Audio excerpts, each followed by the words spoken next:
Chapter 1, Title page Henry Roman VIII by William Shakespeare. Imprint this ebook is the product of many hours of hard work by volunteers for standard ebooks, and builds on the hard work of other literature lovers made possible by the public domain. This particular ebook is based on a transcription from the Massachusetts Institute of Technology and on digital scans from the Hathi Trust Digital Library. The source text and artwork in this ebook are believed to be in the United States public domain. That is, they are believed to be free of copyright restrictions in the United States. They may still be copyrighted in other countries, so users located outside of the United States must check their local laws before using this ebook. The creators of and contributors to this ebook dedicate their contributions to the worldwide public domain via the terms in the CC 01. 0 Universal Public Domain Dedication.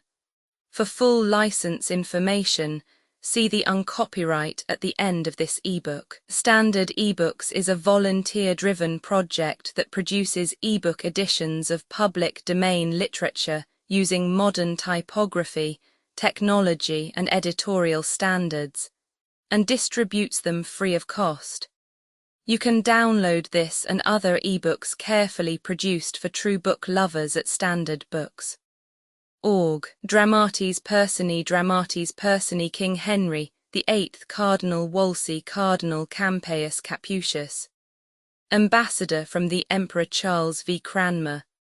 Archbishop of Canterbury, Duke of Norfolk, Duke of Buckingham, Duke of Suffolk, Earl of Surrey, Lord Chamberlain, Lord Chancellor, Gardiner.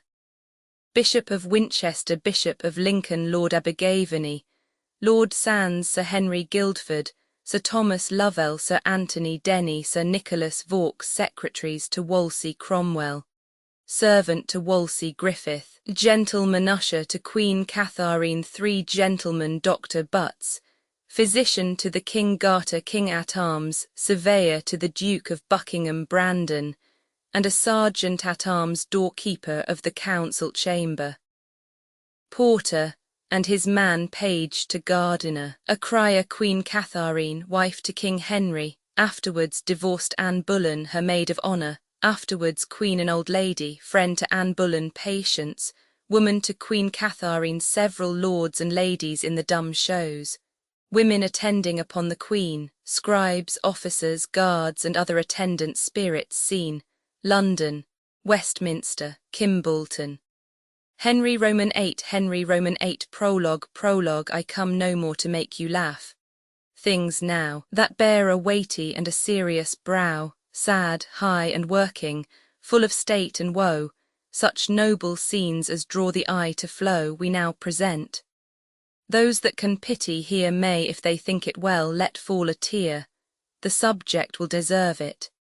Such as give their money out of hope they may believe may here find truth too. Those that come to see only a show or two, and so agree the play may pass if they be still and willing, I'll undertake may see away their shilling richly in 2 short hours. Only they that come to hear a merry bawdy play, a noise of targets, or to see a fellow in a long motley coat guarded with yellow, will be deceived. For gentle hearers know to rank our chosen truth with such a show as fool and fight is, beside forfeiting our own brains, and the opinion that we bring to make that only true we now intend, will leave us never an understanding friend. Therefore, for goodness' sake, and as you are known, the first and happiest hearers of the town, be sad as we would make ye, think ye see the very persons of our noble story as they were living, think you see them great and followed with the general throng and sweat of 1,000 friends, then in a moment see how soon this mightiness meets misery, and if you can be merry then I'll say a man may weep upon his wedding day. Act I scene I London, an antechamber in the palace. Enter the Duke of Norfolk at one door, at the other, the Duke of Buckingham and the Lord Abergavenny. Buckingham, good morrow and well met. How have ye done since last we saw in France?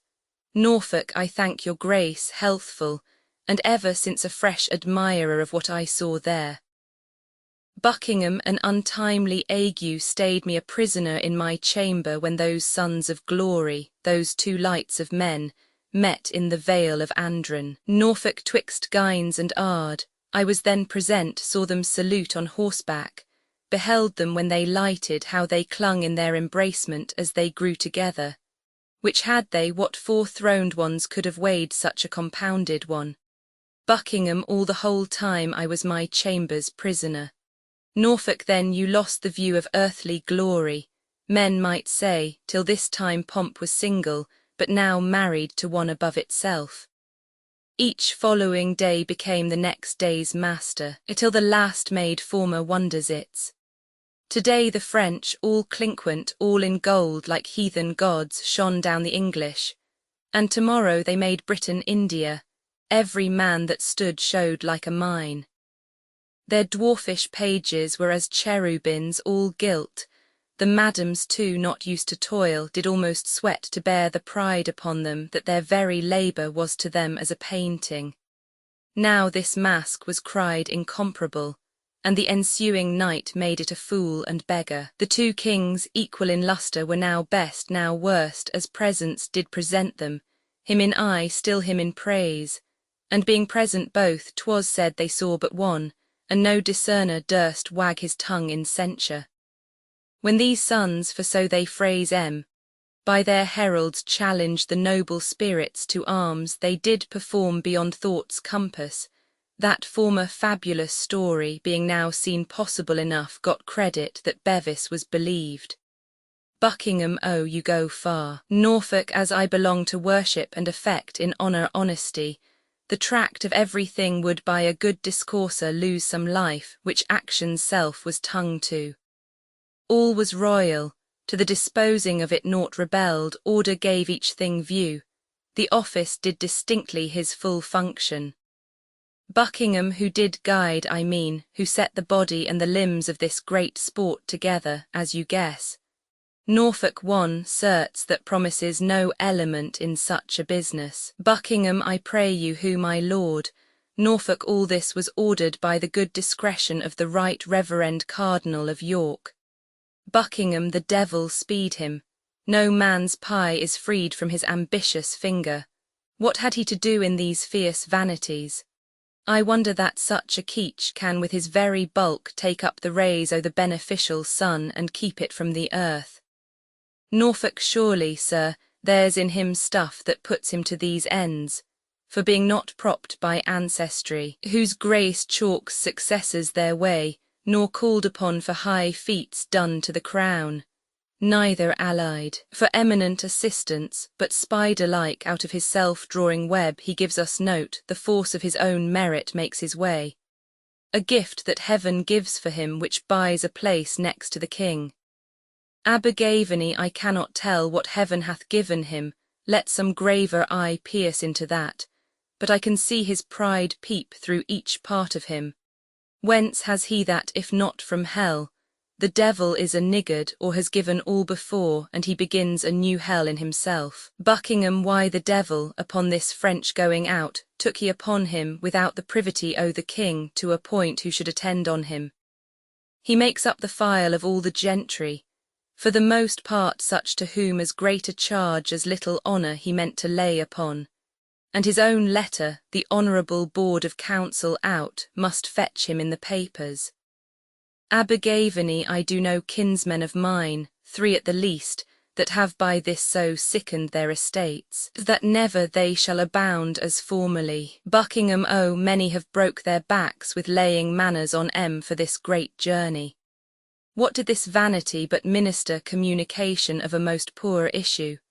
Norfolk grievingly, I think, the peace between the French and us not values the cost that did conclude it. Buckingham, every man, after the hideous storm that followed, was a thing inspired, and not consulting broke into a general prophecy, that this tempest, dashing the garment of this peace, aboded the sudden breach on't. Norfolk, which is budded out, for France hath flawed the league and hath attached our merchants' goods at Bordeaux. Abergavenny is it therefore the ambassador is silenced. Norfolk marry ist. Abergavenny a proper title of a piece, and purchased at a superfluous rate. Buckingham why all this business our reverend cardinal carried. Norfolk like it your grace, the state takes notice of the private difference betwixt you and the cardinal. I advise you, and take it from a heart that wishes towards you honour and plenteous safety, that you read the cardinal's malice and his potency together, to consider further that what his high hatred would effect wants not a minister in his power. You know his nature, that he's revengeful, and I know his sword hath a sharp edge. It's long, and may be said it reaches far, and where 'twill not extend, thither he darts it. Bosom up my counsel, you'll find it wholesome. Lo, where comes that rock that I advise your shunning? Enter Cardinal Wolsey, the purse borne before him, certain of the guard, and 2 secretaries with papers. The cardinal in his passage fixeth his eye on Buckingham, and Buckingham on him, both full of disdain. Wolsey the Duke of Buckingham's surveyor, where's his examination? First secretary here, so please you. Wolsey is he in person ready. First secretary I, please your grace. Wolsey well, we shall then know more, and Buckingham shall lessen this big look. Exeunt Wolsey and his train. Buckingham this butcher's cur is venom-mouthed, and I have not the power to muzzle him, therefore best not wake him in his slumber. A beggar's book outworths a noble's blood. Norfolk, what, are you chafed? Ask God for temperance, that's the appliance only which your disease requires. Buckingham, I read in's looks matter against me, and his eye reviled me, as his abject object. At this instant he bores me with some trick, he's gone to the king, I'll follow and outstare him. Norfolk stay, my lord, and let your reason with your choler question what 'tis you go about. To climb steep hills requires slow pace at first. Anger is like a full hot horse who being allowed his way, self-mettle tires him. Not a man in England can advise me like you, be to yourself as you would to your friend. Buckingham I'll to the king, and from a mouth of honour quite cry down this Ipswich fellow's insolence, or proclaim there's difference in no persons. Norfolk be advised. Heat not a furnace for your foe so hot that it do singe yourself. We may outrun by violent swiftness that which we run at, and lose by overrunning. Know you not the fire that mounts the liquor tilt run or in seeming to augment it wastes it? Be advised. I say again, there is no English soul more stronger to direct you than yourself, if with the sap of reason you would quench, or but allay, the fire of passion. Buckingham, sir, I am thankful to you, and I'll go along by your prescription. But this top-proud fellow, whom from the flow of gall I name not but from sincere motions, by intelligence and proofs as clear as founts in July when we see each grain of gravel, I do know to be corrupt and treasonous. Norfolk say not treasonous. Buckingham to the king I'll sate, and make my vouch as strong as shore of rock. Attend, this holy fox or wolf, or both, for he is equal ravenous as he is subtle, and as prone to mischief as able to perform't. His mind and place infecting one another, yea, reciprocally, only to show his pomp as well in France as here at home, suggests the king our master to this last costly treaty, the interview that swallowed so much treasure, and like a glass did break I the rinsing. Norfolk faith, and so it did. Buckingham pray give me favour, sir. This cunning cardinal the articles the combination drew as himself pleased, and they were ratified as he cried, thus let be, to as much end as give a crutch to the dead. But our Count Cardinal has done this, and 'tis well. For worthy Wolsey, who cannot err, he did it. Now this follows, which, as I take it, is a kind of puppy to the old dam, treason.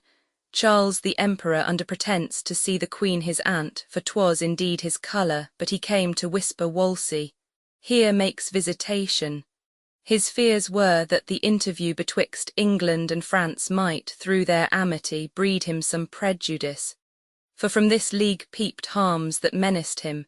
He privily deals with our cardinal, and as I trow which I do well, for I am sure the emperor paid ere he promised, whereby his suit was granted ere it was asked.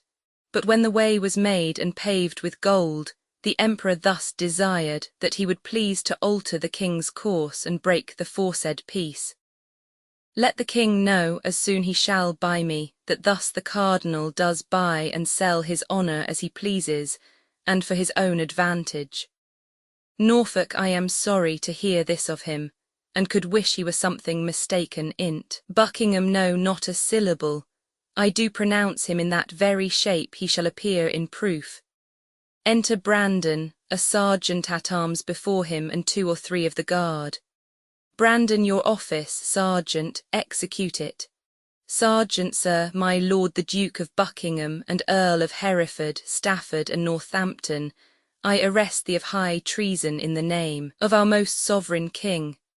Buckingham, lo you, my lord, the net has fallen upon me, I shall perish under device and practice. Brandon, I am sorry to see you turn from liberty to look on the business present, 'tis his highness' pleasure you shall to the Tower.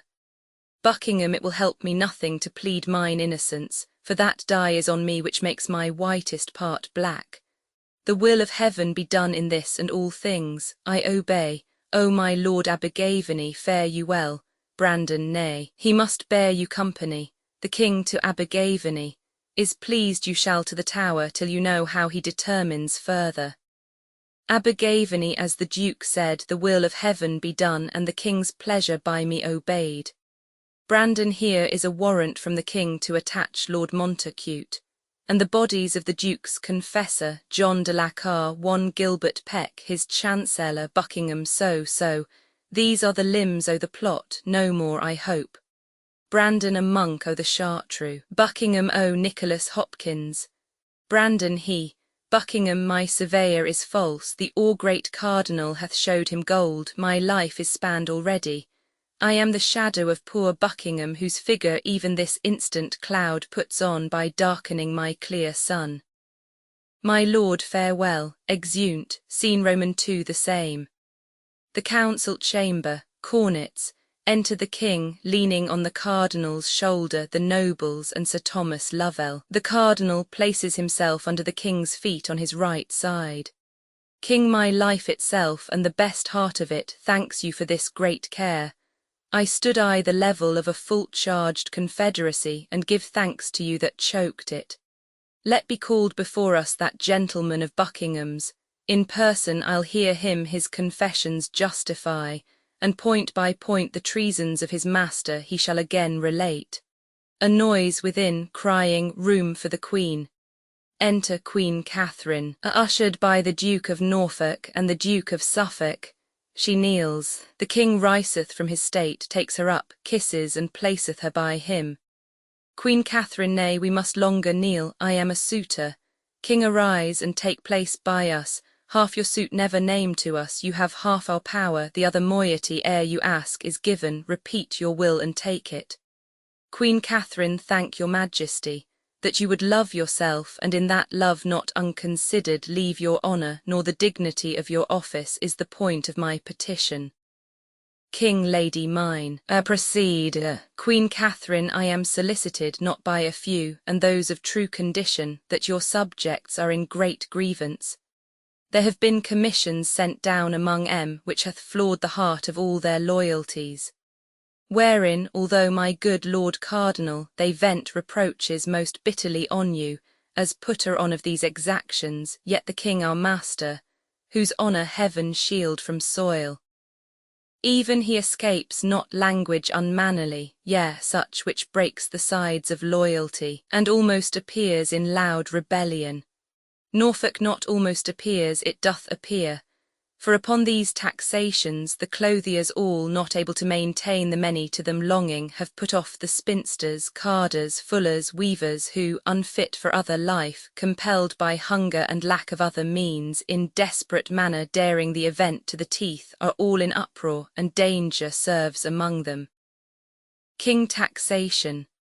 Wherein, and what taxation?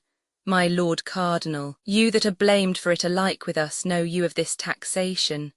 Wolsey, please you, sir, I know but of a single part in aught pertains to the state, and front but in that file where others tell steps with me. Queen Catherine, no, my lord, you know no more than others, but you frame things that are known alike, which are not wholesome to those which would not know them, and yet must perforce be their acquaintance. These exactions, whereof my sovereign would have note, they are most pestilent to the bearing, and to bear the back is sacrifice to the load. They say they are devised by you, or else you suffer too hard an exclamation. King, still exaction, the nature of it, in what kind, let's know, is this exaction?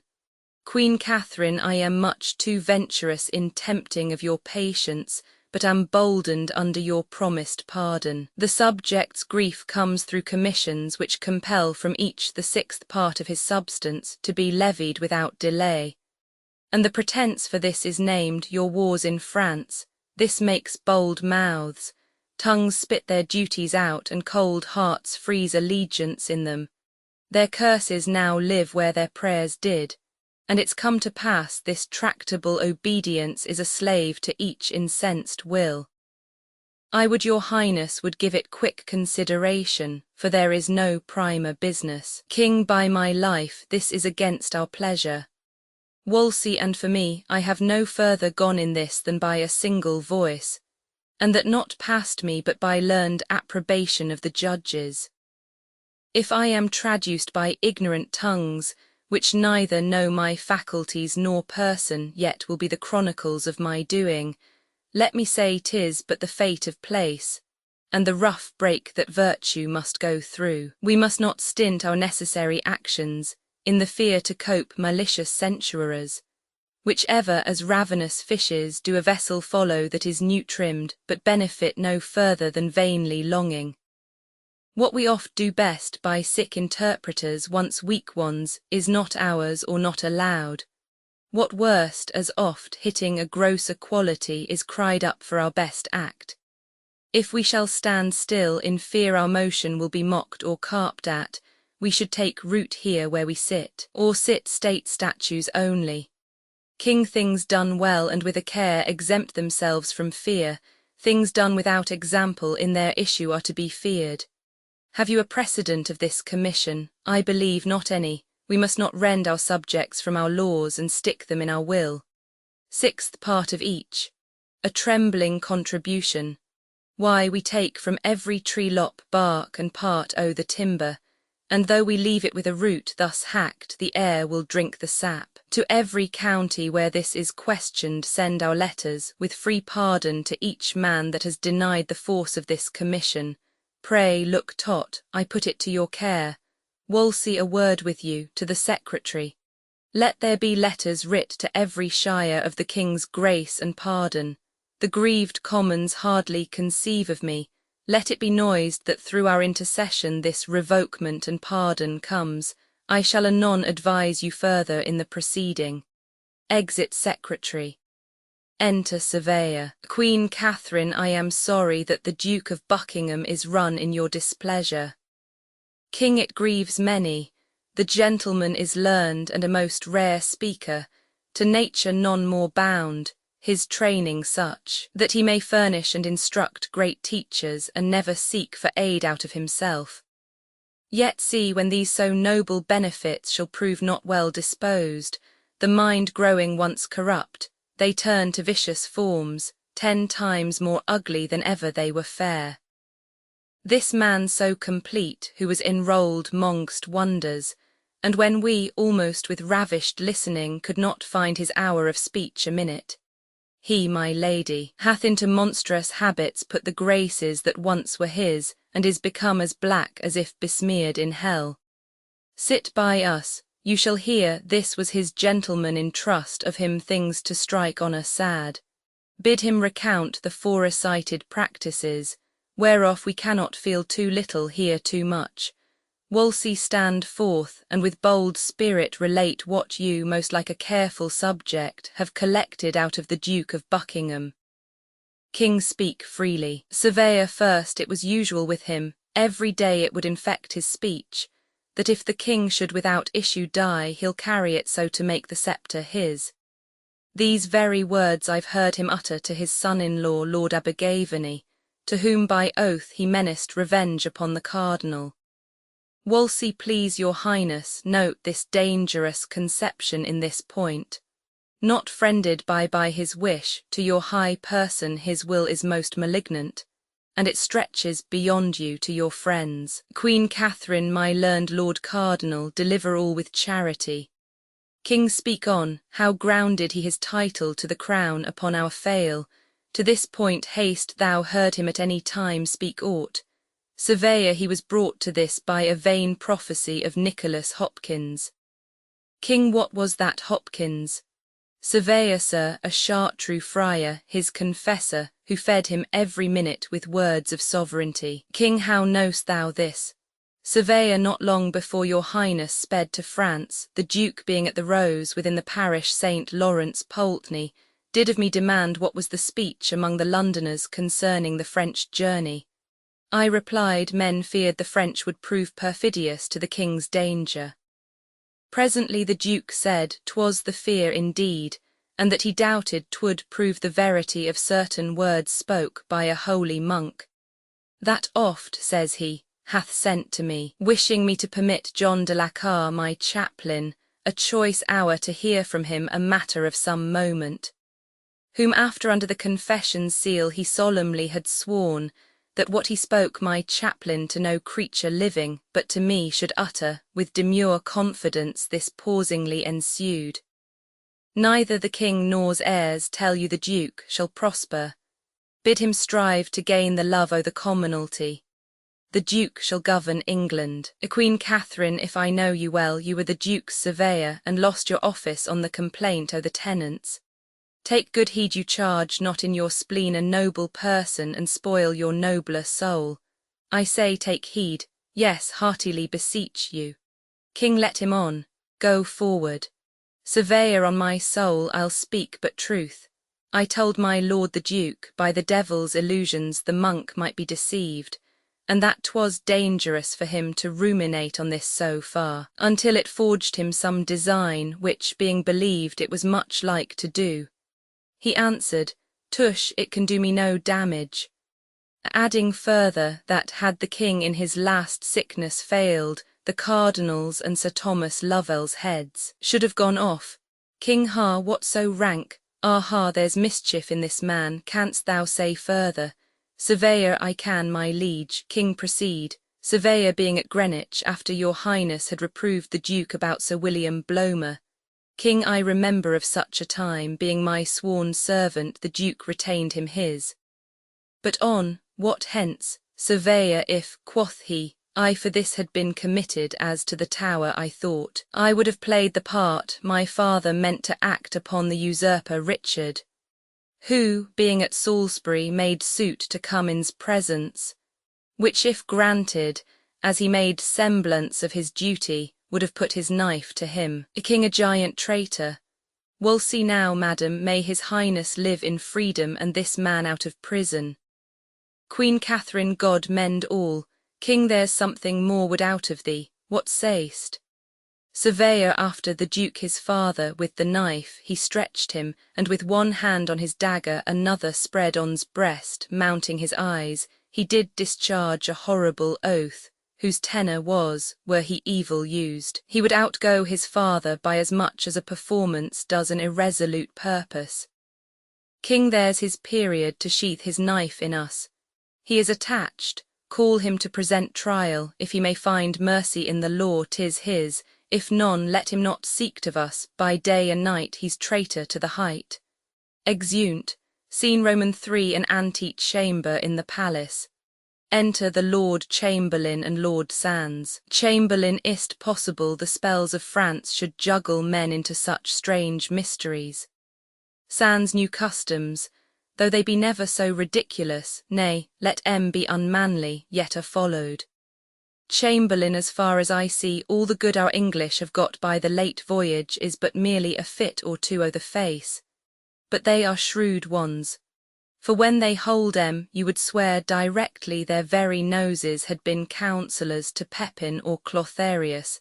They keep state so. Sans they have all new legs and lame ones. One would take it that never saw pace before the Spavin or Springholt reigned among Chamberlain death, my lord, their clothes are after such a pagan cut too that sure they've worn out Christendom. Enter Sir Thomas Lovell. How now, what news, Sir Thomas Lovell? Lovell faith, my lord, I hear of none, but the new proclamation that's clapped upon the court gate. Chamberlain, what is't for? Lovell, the reformation of our travelled gallants that fill the court with quarrels, talk, and tailors. Chamberlain, I'm glad 'tis there. Now I would pray our messieurs to think an English courtier may be wise and never see the Louvre.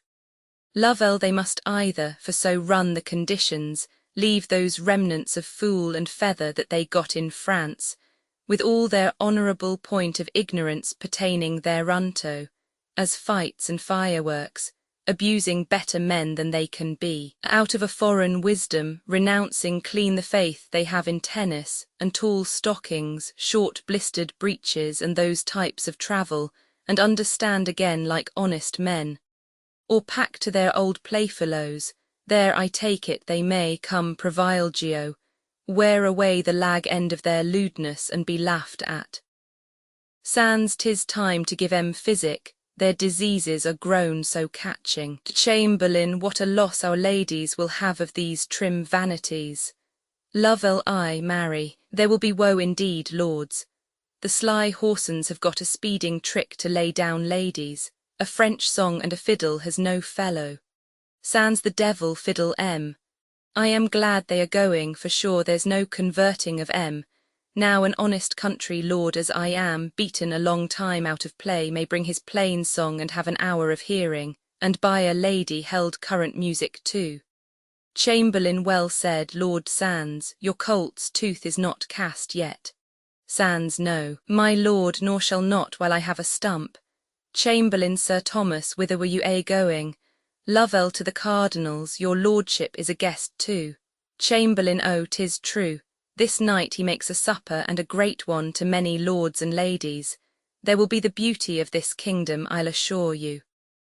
Lovell, that churchman bears a bounteous mind indeed, a hand as fruitful as the land that feeds us. His dews fall everywhere. Chamberlain, no doubt he's noble, he had a black mouth that said other of him. Sans he may, my lord, has wherewithal, in him sparing would show a worse sin than ill doctrine. Men of his way should be most liberal, they are set here for examples.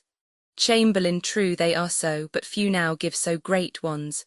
My barge stays, your lordship shall along. Come, good Sir Thomas, we shall be late else, which I would not be, for I was spoke to, with Sir Henry Guildford this night to be comptrollers. Sans I am your lordship's. Exeunt, scene Roman for a hall in York Place. Hort boys. A small table under a state for the cardinal, a longer table for the guests. Then enter Anne Bullen and divers other ladies and gentlemen as guests at one door. At another door enter Sir Henry Guildford. Guildford ladies, a general welcome from his grace salutes ye all. This night he dedicates to fair content and you. None here he hopes in all this noble bevy has brought with her one care abroad. He would have all as merry as first good company, good wine, good welcome can make good people. O my lord, you're tardy. Enter Lord Chamberlain, Lord Sans, and Sir Thomas Lovell. The very thought of this fair company clapped wings to me. Chamberlain, you are young. Sir Harry Guildford. Sans, Sir Thomas Lovell had the cardinal but half my lay thoughts in him. Some of these should find a running banquet ere they rested, I think would better please By my life, they are a sweet society of fair ones. Lovell, oh, that your lordship were but now confessor to one or two of these. Sans I would I were, they should find easy penance. Lovell, faith, how easy. Sans as easy as a down bed would afford it. Chamberlain, sweet ladies, will it please you sit? Sir Harry, place you that side, I'll take the charge of this, his grace is entering. Nay, you must not freeze, 2 women placed together makes cold weather. My lord Sans, you are one will keep him waking, pray sit between these ladies. Sans, by my faith, and thank your lordship. By your leave, sweet ladies, if I chance to talk a little wild, forgive me, I had it from my father. Anne, was he mad, sir? Sans, oh, very mad, exceeding mad in love too, but he would bite none. Just as I do now, he would kiss you 20 with a breath. Kisses her. Chamberlain, well said, my lord, so now you're fairly seated. Gentlemen, the penance lies on you if these fair ladies pass away frowning. Sans, for my little cure, let me alone. Hort boys, enter Cardinal Wolsey and takes his state. Wolsey, you're welcome, my fair guests. That noble lady or gentleman that is not freely merry is not my friend. This to confirm my welcome, and to you all good health. Drinks. Sans, your grace is noble. Let me have such a bowl may hold my thanks and save me so much talking. Wolsey, my lord Sans, I am beholding to you, cheer your neighbours. Ladies, you are not merry. Gentlemen, whose fault is this? Sans, the red wine first must rise in their fair cheeks, my lord, then we shall have talk us to silence. An you are a merry gamester, my lord Sans. Sans, yes, if I make my play. Here's to your ladyship, and pledge it, madam, for 'tis to such a thing, an you cannot show me. Sans, I told your grace they would talk anon. Drum and trumpet, chambers discharged. Wolsey, what's that? Chamberlain, look out there, some of ye. Exit servant. Wolsey, what warlike voice, and to what end is this? Nay, ladies, fear not, by all the laws of war you're privileged. Re-enter servant. Chamberlain, how now, what is't? Servant, a noble troop of strangers, for so they seem, they've left their barge and landed, and hither make as great ambassadors from foreign princes. Wolsey, good Lord Chamberlain, go give em welcome, you can speak the French tongue, and pray receive em nobly and conduct em into our presence, where this heaven of beauty shall shine at full upon them. Some attend him. Exit Chamberlain attended. All rise and tables removed. You have now a broken banquet, but we'll mend it. A good digestion to you all, and once more I shower a welcome on ye, welcome all. Hort boys, enter the king and others as maskers, habited like shepherds, ushered by the Lord Chamberlain. They pass directly before the cardinal and gracefully salute him. A noble company, what are their pleasures? Chamberlain, because they speak no English, thus they prayed to tell your grace that, having heard by fame of this so noble and so fair assembly this night to meet here, they could do no less out of the great respect they bear to beauty, but leave their flocks. And under your fair conduct, crave leave to view these ladies and entreat an hour of revels with em. Wolsey say, Lord Chamberlain, they have done my poor house grace, for which I pay em 1,000 thanks, and pray em take their pleasures. They choose ladies for the dance. The king chooses Anne Boleyn, king the fairest hand I ever touched. O beauty, till now I never knew thee. Music, dance, Wolsey, my lord Chamberlain, your grace. Wolsey, pray tell em thus much from me. There should be one amongst em by his person more worthy this place than myself, to whom if I but knew him with my love and duty I would surrender it. Chamberlain, I will, my lord. Whispers the maskers. Wolsey, what say they? Chamberlain, such a one they all confess there is indeed, which they would have your grace find out, and he will take it. Wolsey, let me see then. By all your good leaves, gentlemen, here I'll make my royal choice. King, ye have found him cardinal, unmasking, you hold a fair assembly, you do well, lord, you are a churchman, or I'll tell you cardinal, I should judge now unhappily. Wolsey, I am glad your grace is grown so pleasant. King, my lord Chamberlain, prithee come hither, what fair lady's that? Chamberlain, an't please your grace, Sir Thomas Bullen's daughter, the Viscount Rochford, one of her highness women. King, by heaven, she is a dainty one. Sweetheart, I were unmannerly to take you out and not to kiss you. A health, gentlemen, let it go round. Wolsey, Sir Thomas Lovell, is the banquet ready I the privy chamber? Lovell, yes, my lord. Wolsey, your grace, I fear with dancing is a little heated. King, I fear too much. Wolsey, there's fresher air, my lord, in the next chamber. King, lead in your ladies, every one. Sweet partner, I must not yet forsake you. Let's be merry. Good my Lord Cardinal, I have 6 healths to drink to these fair ladies, and a measure to lead 'em once again, and then let's dream who's best in favour. Let the music knock it, exeunt with trumpets. Act Roman II, Scene I, Westminster. A street. Enter 2 gentlemen meeting. First gentleman, whither away so fast?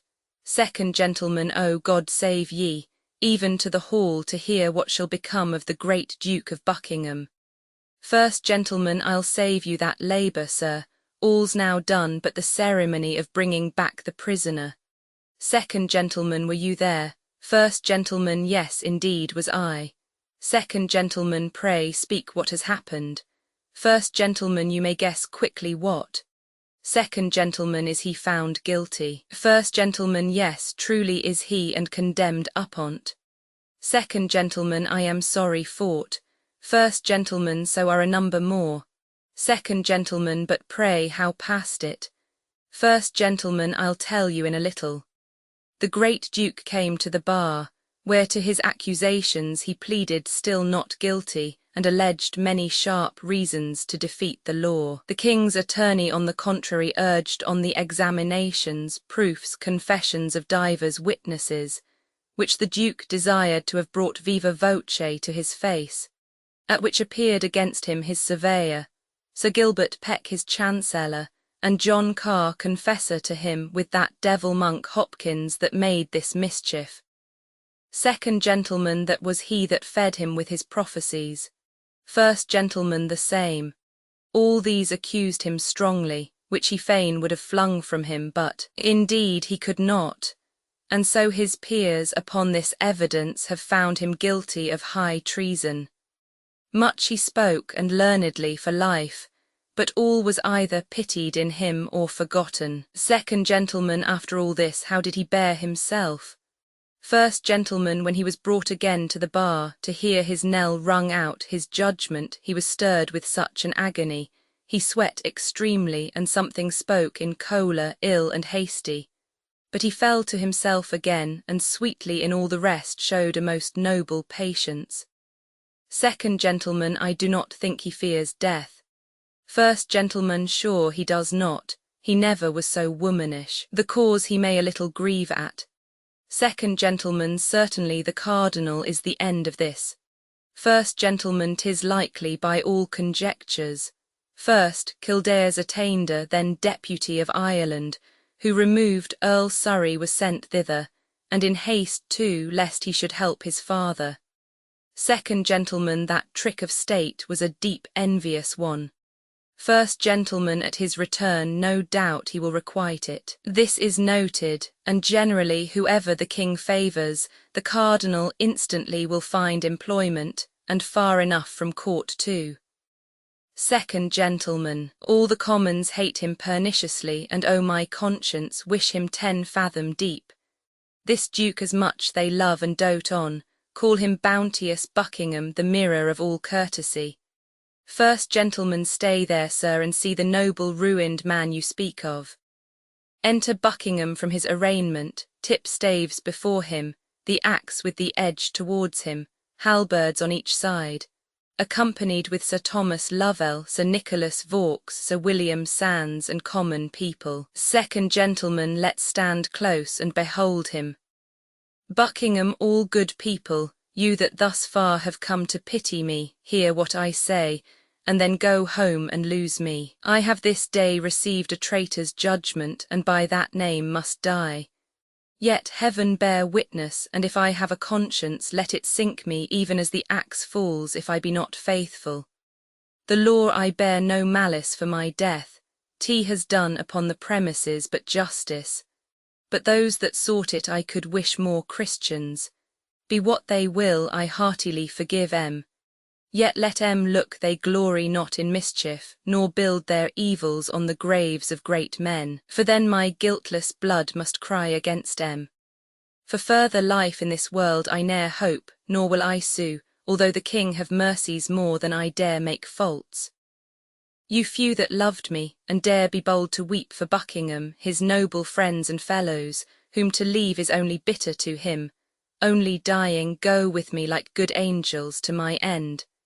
And as the long divorce of steel falls on me, make of your prayers one sweet sacrifice, and lift my soul to heaven. Lead on, O God's name. Lovell, I do beseech your grace, for charity, if ever any malice in your heart were hid against me, now to forgive me frankly. Buckingham, Sir Thomas Lovell, I as free forgive you as I would be forgiven. I forgive all. There cannot be those numberless offences gainst me that I cannot take peace with. No black envy shall mark my grave. Commend me to his grace, and if he speak of Buckingham, pray tell him you met him half in heaven. My vows and prayers yet are the king's, and, till my soul forsake, shall cry for blessings on him. May he live longer than I have time to tell his years. Ever beloved and loving may his rule be, and when old time shall lead him to his end, goodness and he fill up one monument. Lovell, to the water side I must conduct your grace, then give my charge up to Sir Nicholas Vaux, who undertakes you to your end. Vaux, prepare there, the Duke is coming, see the barge be ready, and fit it with such furniture as suits the greatness of his person. Buckingham, nay, Sir Nicholas, let it alone, my state now will but mock me. When I came hither I was Lord High Constable and Duke of Buckingham. Now poor Edward Bohun, yet I am richer than my base accusers that never knew what truth meant. I now seal it, and with that blood will make one day grown fort. My noble father, Henry of Buckingham, who first raised head against usurping Richard, flying for succour to his servant Bannister, being distressed, was by that wretch betrayed, and without trial fell. God's peace be with him. Henry VII succeeding, truly pitying my father's loss, like a most royal prince, restored me to my honours, and out of ruins made my name once more noble. Now his son Henry VIII life, honour, name, and all that made me happy at one stroke has taken for ever from the world. I had my trial, and must needs say a noble one, which makes me a little happier than my wretched father. Yet thus far we are one in fortunes. Both fell by our servants, by those men we loved most, a most unnatural and faithless service. Heaven has an end in all, yet you that hear me this from a dying man receive as certain. Where you are liberal of your loves and counsels, be sure you be not loose. For those you make friends and give your hearts to, when they once perceive the least rub in your fortunes, fall away like water from ye, never found again but where they mean to sink ye. All good people pray for me, I must now forsake ye, the last hour of my long weary life is come upon me. Farewell, and when you would say something that is sad, speak how I fell. I have done, and God forgive me. Exeunt Duke and train. First Gentleman, oh, this is full of pity, sir. It calls, I fear, too many curses on their heads that were the authors. Second Gentleman, if the Duke be guiltless, 'tis full of woe, yet I can give you inkling of an ensuing evil if it fall greater than this. First Gentleman, good angels keep it from us. What may it be? You do not doubt my faith, sir. Second Gentleman, this secret is so weighty, 'twill require a strong faith to conceal it. First Gentleman, let me have it, I do not talk much. Second Gentleman, I am confident you shall. Sir, did you not of late days hear a buzzing of a separation between the King and Catharine? First Gentleman, yes, but it held not. For when the King once heard it, out of anger he sent command to the Lord Mayor straight to stop the rumour, and allay those tongues that durst disperse it. Second Gentleman, but that slander, sir, is found a truth now, for it grows again fresher than ere it was, and held for certain the King will venture at it. Either the Cardinal, or some about him near, have out of malice to the good Queen possessed him with a scruple that will undo her. To confirm this too, Cardinal Campeius is arrived, and lately, as all think, for this business. First Gentleman, 'tis the Cardinal, and merely to revenge him on the emperor for not bestowing on him at his asking the archbishopric of Toledo. This is purposed. Second gentleman, I think you have hit the mark, but is't not cruel that she should feel the smart of this? The cardinal will have his will, and she must fall. First gentleman, 'tis woeful. We are too open here to argue this, let's think in private more. Exeunt. Scene Roman II, an ante-chamber in the palace. Enter the Lord Chamberlain reading a letter. Chamberlain, my lord, the horses your lordship sent for with all the care I had I saw well chosen, ridden and furnished. They were young and handsome, and of the best breed in the north. When they were ready to set out for London, a man of my Lord Cardinal's by commission and main power took 'em from me, with this reason: his master would be served before a subject if not before the king, which stopped our mouths, sir. I fear he will indeed. Well, let him have them, he will have all, I think. Enter to the Lord Chamberlain the Dukes of Norfolk and Suffolk. Norfolk, well met, my Lord Chamberlain. Chamberlain, good day to both your graces. Suffolk, how is the king employed? Chamberlain, I left him private, full of sad thoughts and troubles. Norfolk, what's the cause? Chamberlain, it seems the marriage with his brother's wife has crept too near his conscience. Suffolk, no, his conscience has crept too near another lady. Norfolk, 'tis so. This is the cardinal's doing, the king cardinal. That blind priest, like the eldest son of fortune, turns what he list. The king will know him one day. Suffolk, pray God he do, he'll never know himself else. Norfolk, how holily he works in all his business. And with what zeal! For now he has cracked the league between us and the emperor, the queen's great nephew. He dives into the king's soul, and there scatters dangers, doubts, wringing of the conscience, fears and despairs. And all these for his marriage, and out of all these to restore the king he counsels a divorce. A loss of her that like a jewel has hung 20 years about his neck, yet never lost her lustre. Of her that loves him with that excellence that angels love good men with. Even of her that, when the greatest stroke of fortune falls, will bless the king, and is not this course pious? Chamberlain, heaven keep me from such counsel. 'Tis most true these news are everywhere. Every tongue speaks and every true heart weeps fort. All that dare look into these affairs see this main end, the French king's sister. Heaven will one day open the king's eyes, that so long have slept upon this bold bad man, Suffolk, and free us from his slavery. Norfolk, we had need pray and heartily for our deliverance, or this imperious man will work us all from princes into pages.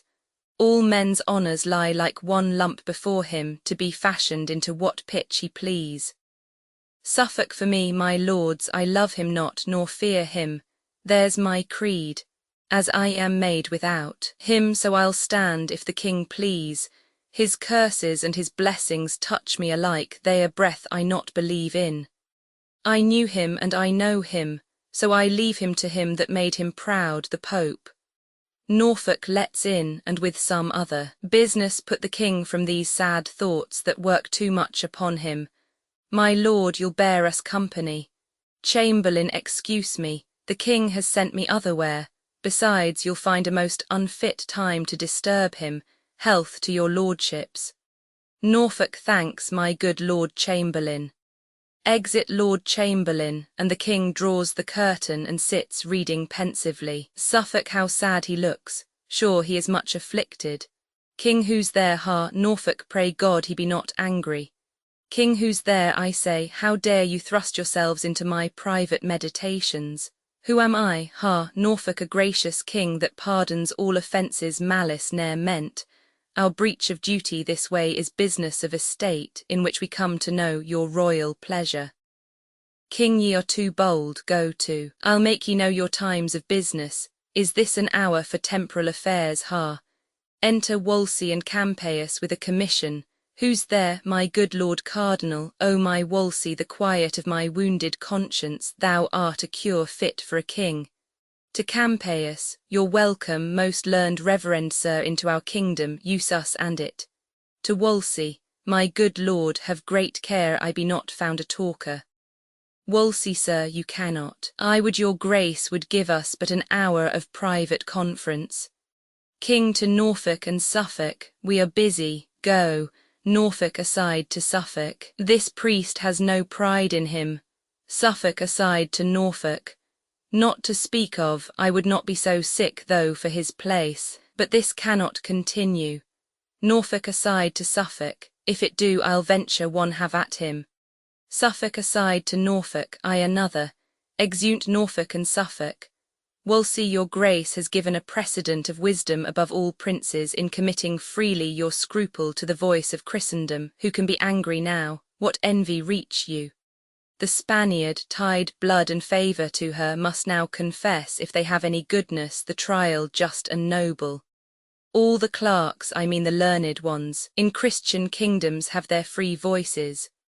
Rome, the nurse of judgment, invited by your noble self, hath sent one general tongue unto us, this good man, this just and learned priest, Cardinal Campeius, whom once more I present unto your highness. King, and once more in mine arms I bid him welcome, and thank the holy conclave for their loves. They have sent me such a man I would have wished for. Campeius, your grace must needs deserve all strangers' loves, you are so noble. To your highness' hand I tender my commission, by whose virtue the court of Rome commanding you, my Lord Cardinal of York, are joined with me their servant in the unpartial judging of this business. King, two equal men, the Queen shall be acquainted forthwith for what you come. Where's Gardiner? Wolsey, I know your majesty has always loved her so dear in heart, not to deny her that a woman of less place might ask by law, scholars allowed freely to argue for her. King, I, and the best she shall have, and my favour to him that does best, God forbid else. Cardinal, prithee call Gardiner to me, my new secretary, I find him a fit fellow. Exit Wolsey, re-enter Wolsey with Gardiner, Wolsey aside to Gardiner. Give me your hand, much joy and favour to you, you are the king's now. Gardiner aside to Wolsey, but to be commanded for ever by your grace whose hand has raised me. King, come hither. Gardiner walks and whispers. Campeius, my lord of York, was not one doctor pace in this man's place before him. Wolsey, yes he was. Campeius, was he not held a learned man? Wolsey, yes surely. Campeius, believe me, there's an ill opinion spread then even of yourself, Lord Cardinal. Wolsey, how, of me? Campeius, they will not stick to say you envied him, and fearing he would rise, he was so virtuous, kept him a foreign man still, which so grieved him that he ran mad and died. Wolsey, heaven's peace be with him, that's Christian care enough, for living murmurers there's places of rebuke. He was a fool, for he would needs be virtuous. That good fellow, if I command him, follows my appointment, I will have none so near else. Learn this, brother, we live not to be gripped by meaner persons. King, deliver this with modesty to the Queen. Exit Gardiner. The most convenient place that I can think of for such receipt of learning is Blackfriars. There ye shall meet about this weighty business. My Wolsey, see it furnished. O my lord, would it not grieve an able man to leave so sweet a bedfellow? But conscience, conscience, oh, 'tis a tender place, and I must leave her. Exeunt, scene Roman III, an ante-chamber of the Queen's apartments. Enter Anne Bullen and an old lady. Anne, not for that neither, here's the pang that pinches, his highness having lived so long with her, and she so good a lady that no tongue could ever pronounce dishonour of her. By my life, she never knew harm doing. Oh, now after so many courses of the sun enthroned, still growing in a majesty and pomp, the which to leave 1,000-fold more bitter than 'tis sweet at first to acquire, after this process to give her the avaunt, it is a pity would move a monster. Old lady hearts of most hard temper melt and lament for her. Anne, oh, God's will, much better she ne'er had known pomp, tho't be temporal, yet if that quarrel fortune do divorce it from the bearer, 'tis a sufferance panging as soul and body's severing. Old lady, alas, poor lady, she's a stranger now again. and so much the more must pity drop upon her. Verily I swear 'tis better to be lowly born and range with humble livers in content, than to be perked up in a glistering grief and wear a golden sorrow. Old lady, our content is our best having, and by my troth and maidenhead I would not be a queen. Old lady, beshrew me I would, and venture maidenhead fought, and so would you for all this spice of your hypocrisy. You that have so fair parts of woman on you have too a woman's heart, which ever yet affected eminence, wealth, sovereignty, which, to say sooth, are blessings, and which gifts, saving your mincing, the capacity of your soft cheverel conscience would receive if you might please to stretch it. And nay, good troth. Old lady, yes, troth and troth, you would not be a queen, and no, not for all the riches under heaven. Old lady, 'tis strange. A threepence bode would hire me old as I am to queen it, but I pray you, what think you of a duchess? Have you limbs to bear that load of title? And no, in truth. Old lady, then you are weakly made, pluck off a little. I would not be a young count in your way for more than blushing comes to. If your back cannot vouchsafe this burthen, 'tis too weak ever to get a boy. And how you do talk, I swear again I would not be a queen for all the world. Old lady, in faith, for little England you'd venture an emballing, I myself would for Carnarvonshire, although there longed no more to the crown but that. Lo, who comes here? Enter the Lord Chamberlain. Chamberlain, good morrow, ladies, what were it worth to know the secret of your conference? And my good lord, not your demand, it values not your asking. Our mistress' sorrows we were pitying. Chamberlain, it was a gentle business, and becoming the action of good women. There is hope all will be well. And now I pray God, amen. Chamberlain, you bear a gentle mind, and heavenly blessings follow such creatures, that you may, fair lady, perceive I speak sincerely, and high notes turn of your many virtues. The King's Majesty commends his good opinion of you, and does purpose honour to you no less flowing than Marchioness of Pembroke, to which title £1,000 a year annual support out of his grace he adds. And I do not know what kind of my obedience I should tender, more than my all is nothing, nor my prayers are not words duly hallowed, nor my wishes more worth than empty vanities, yet prayers and wishes are all I can return. Beseech your lordship vouchsafe to speak my thanks and my obedience as from a blushing handmaid to his highness, whose health and royalty I pray for. Chamberlain lady, I shall not fail to approve the fair conceit the king hath of you. Aside, I have perused her well, beauty and honour in her are so mingled that they have caught the king, and who knows yet but from this lady may proceed a gem. To lighten all this isle, I'll to the king and say I spoke with you. Exit Lord Chamberlain, and my honoured lord.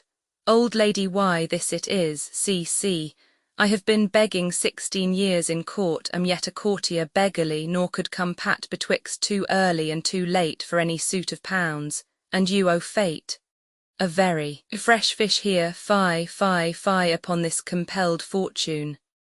Have your mouth filled up before you open it, and this is strange to me. Old lady, how tastes it? Is it bitter? 40 pence, no. There was a lady once, 'tis an old story, that would not be a queen, that would she not, for all the mud in Egypt. Have you heard it? And come, you are pleasant. Old lady, with your theme I could all-mount the lark, the Marchioness of Pembroke. £1,000 a year for pure respect, no other obligation. By my life that promises mo thousands. Honour's train is longer than his foreskirt. By this time I know your back will bear a duchess. Say, are you not stronger than you were? And good lady, make yourself mirth with your particular fancy, and leave me out on't. Would I had no being if this salute my blood a jot, it faints me to think what follows. The queen is comfortless, and we forgetful in our long absence. Pray do not deliver what here you've heard to her. Old lady, what do you think me, exeunt, seen Roman for a hall in Blackfriars? trumpets senate, and cornets. Enter 2 vergers with short silver wands, next them 2 scribes in the habit of doctors, after them Archbishop of Canterbury alone, after him bishops of Lincoln, Ely, Rochester, and St. Asaph. Next them with some small distance follows a gentleman bearing the purse with the great seal and a cardinal's hat. Then 2 priests bearing each a silver cross. Then a gentleman usher bareheaded, accompanied with a sergeant at arms bearing a silver mace. Then 2 gentlemen bearing 2 great silver pillars. After them, side by side, the 2 cardinals, 2 noblemen with the sword and mace. The king takes place under the cloth of state, the 2 cardinals sit under him as judges. The queen takes place some distance from the king. The bishops place themselves on each side the court in manner of a consistory, below them the scribes. The lords sit next the bishops. The rest of the attendants stand in convenient order about the stage. Wolsey, whilst our commission from Rome is read, let silence be commanded. King, what's the need? It hath already publicly been read, and on all sides the authority allowed. You may then spare that time. Wolsey, bet so. Proceed. Scribes say Henry King of England come into the court. Crier Henry King of England, etc. King here. Scribes say Catharine Queen of England come into the court. Crier Catharine Queen of England, etc. The Queen makes no answer, rises out of her chair, goes about the court, comes to the king and kneels at his feet, then speaks. Queen Catherine, sir, I desire you do me right and justice, and to bestow your pity on me. For I am a most poor woman and a stranger, born out of your dominions, having here no judge indifferent, nor no more assurance of equal friendship and proceeding. Alas, sir, in what have I offended you? What cause hath my behaviour given to your displeasure, that thus you should proceed to put me off, and take your good grace from me? Heaven witness, I have been to you a true and humble wife, at all times to your will conformable, ever in fear to kindle your dislike, yea, subject to your countenance, glad or sorry as I saw it inclined. When was the hour I ever contradicted your desire, or made it not mine too? Or which of your friends have I not strove to love, although I knew he were mine enemy? What friend of mine that had to him derived your anger did I continue in my liking? Nay, gave notice he was from thence discharged. Sir, call to mind that I have been your wife in this obedience upward of 20 years, and have been blessed with many children by you. If in the course and process of this time you can report and prove it too against mine honour aught, my bond to wedlock or my love and duty, against your sacred person in God's name turn me away, and let the foulest contempt shut door upon me, and so give me up to the sharpest kind of justice. Please you, sir, the king your father was reputed for a prince most prudent, of an excellent and unmatched wit and judgment. Ferdinand my father, King of Spain, was reckoned one the wisest prince that there had reigned by many a year before. It is not to be questioned that they had gathered a wise council to them of every realm, that did debate this business, who deemed our marriage lawful. Wherefore I humbly beseech you, sir, to spare me, till I may be by my friends in Spain advised, whose counsel I will implore, if not I the name of God your pleasure be fulfilled. Wolsey, you have here, lady, and of your choice these reverend fathers, men of singular integrity and learning, yea, the elect o' the land, who are assembled to plead your cause. It shall be therefore bootless that longer you desire the court, as well for your own quiet as to rectify what is unsettled in the king. Campeius his grace hath spoken well and justly, therefore, madam, it's fit this royal session do proceed, and that without delay their arguments be now produced and heard. Queen Catherine, Lord Cardinal, to you I speak. Wolsey, your pleasure, madam. Queen Catherine, sir, I am about to weep, but thinking that we are a queen, or long have dreamed so, certain the daughter of a king, my drops of tears I'll turn to sparks of fire. Wolsey, be patient yet. Queen Catherine, I will, when you are humble, nay, before or God will punish me. I do believe, induced by potent circumstances, that you are mine enemy, and make my challenge you shall not be my judge. For it is you have blown this coal betwixt my lord and me, which gods do quench. Therefore I say again, I utterly abhor, yea, from my soul refuse you for my judge, whom yet once more I hold my most malicious foe, and think not at all a friend to truth. Wolsey, I do profess you speak not like yourself, who ever yet have stood to charity, and displayed the effects of disposition gentle, and of wisdom o'ertopping woman's power. Madam, you do me wrong. I have no spleen against you, nor injustice for you or any. How far I have proceeded, or how far further shall, is warranted by a commission from the consistory, yea, the whole consistory of Rome. You charge me that I have blown this coal. I do deny it. The king is present. If it be known to him that I gainsay my deed, how may he wound, and worthily, my falsehood? Yea, as much as you have done my truth.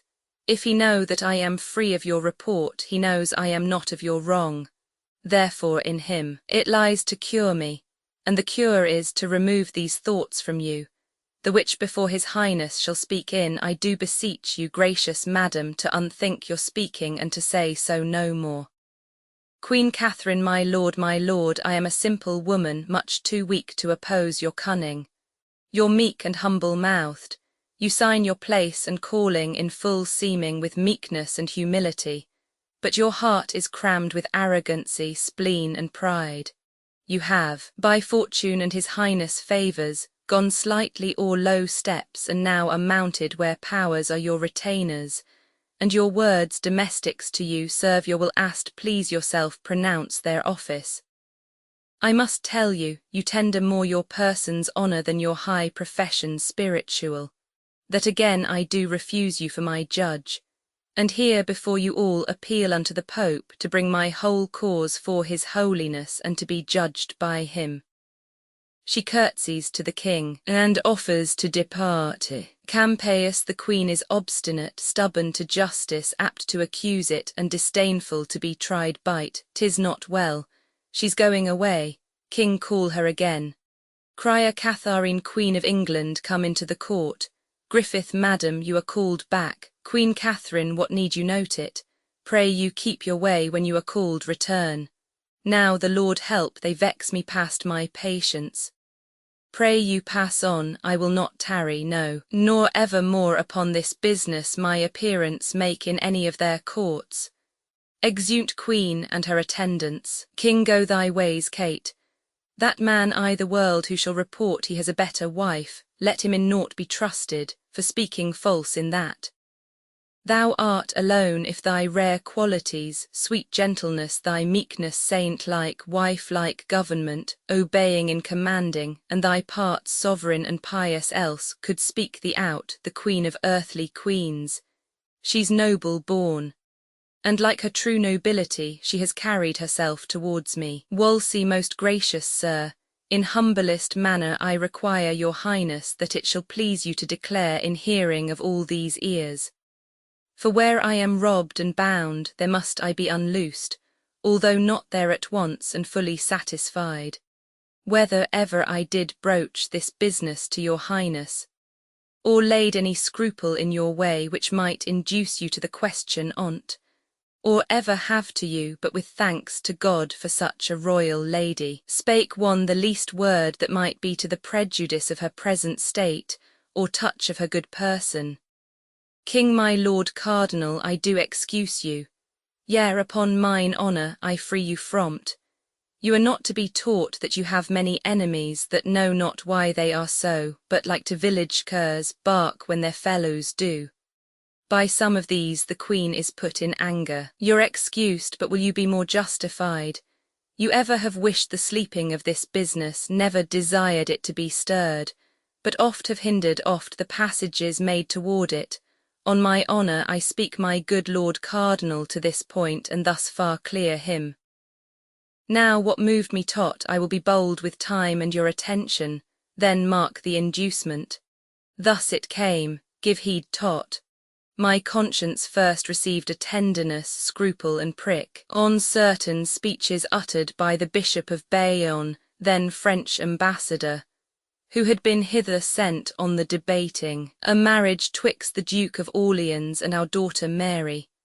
I the progress of this business ere a determinate resolution, he I mean the Bishop did require a respite, wherein he might the King his Lord advertise whether our daughter were legitimate, respecting this our marriage with the dowager, sometimes our brother's wife.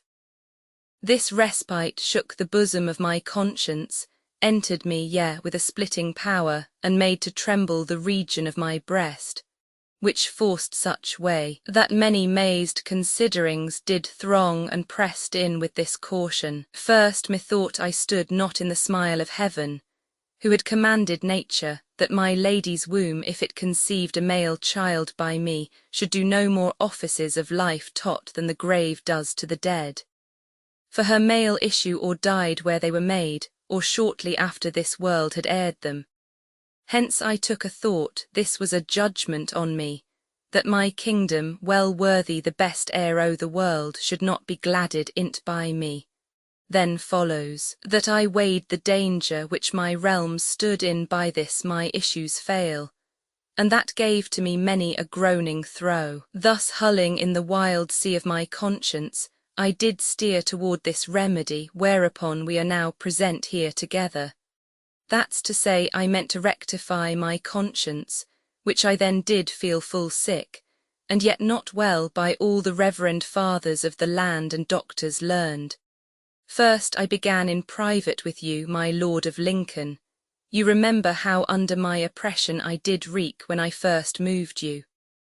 Lincoln, very well, my liege. King, I have spoke long. Be pleased yourself to say how far you satisfied me.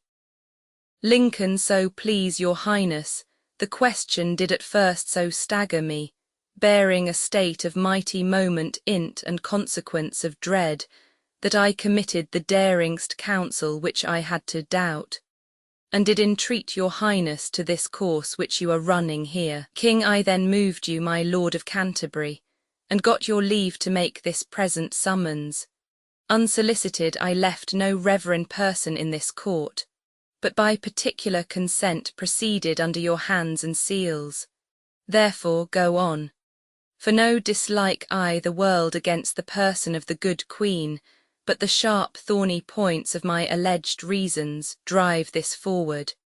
Prove but our marriage lawful by my life and kingly dignity. We are contented to wear our mortal state to come with her, Catharine our queen, before the primest creature that's paragoned o' the world. Campaius, so please your highness, the queen being absent, 'tis a needful fitness that we adjourn this court till further day. Meanwhile must be an earnest motion made to the Queen, to call back her appeal she intends unto his holiness. King aside, I may perceive these cardinals trifle with me. I abhor this dilatory sloth and tricks of Rome. My learned and well-beloved servant, Cranmer, prithee return. With thy approach I know my comfort comes along.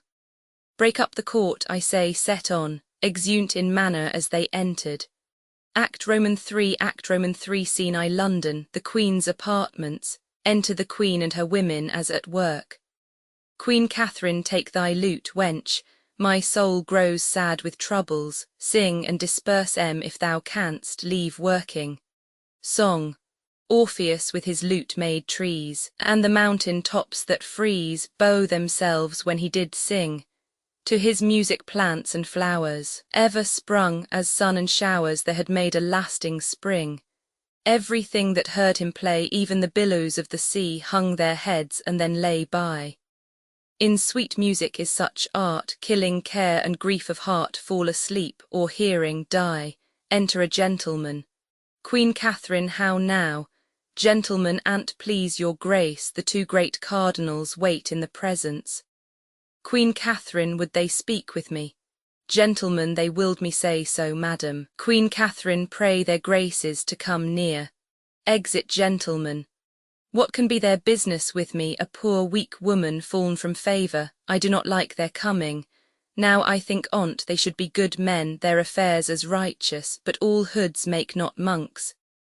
Enter the two cardinals, Wolsey and Campeius. Wolsey, peace to your highness. Queen Catherine, your graces find me here part of a housewife, I would be all against the worst may happen. What are your pleasures with me, reverend lords? Wolsey, may it please you, noble madam, to withdraw into your private chamber, we shall give you the full cause of our coming. Queen Catherine, speak it here. There's nothing I have done yet, oh my conscience deserves a corner. Would all other women could speak this with as free a soul as I do. My lords, I care not, so much I am happy above a number, if my actions were tried by every tongue, every eye saw envy and base opinions set against I know my life so even. If your business seek me out, and that way I am wife in, out with it boldly. Truth loves open dealing. Wolsey tanter est erga te mentes integritas, Regina serenissima, Queen Catherine, O good my lord, know Latin. I am not such a truant since my coming as not to know the language I have lived in. A strange tongue makes my cause more strange, suspicious. Pray speak in English. Here are some will thank you if you speak truth for their poor mistress' sake. Believe me, she has had much wrong. Lord Cardinal, the willingst sin I ever yet committed may be absolved in English. Wolsey, noble lady, I am sorry my integrity should breed, and service to his majesty and you, so deep suspicion where all faith was meant. We come not by the way of accusation, to taint that honour every good tongue blesses, nor to betray you any way to sorrow, you have too much, good lady. But to know how you stand minded in the weighty difference between the king and you, and to deliver, like free and honest men, our just opinions and comforts to your cause. Campeius, most honoured madam, my lord of York, out of his noble nature, zeal and obedience he still bore your grace, forgetting like a good man your late censure both of his truth and him, which was too far, offers, as I do in a sign of peace, his service and his counsel. Queen Catherine aside, to betray me. My lords, I thank you both for your good wills, ye speak like honest men, pray God ye prove so. But how to make ye suddenly an answer, in such a point of weight, so near mine honour, more near my life, I fear, with my weak wit, and to such men of gravity and learning in truth I know not. I was set at work among my maids, full little God knows looking either for such men or such business. For her sake that I have been, for I feel the last fit of my greatness, good your graces, let me have time and counsel for my cause.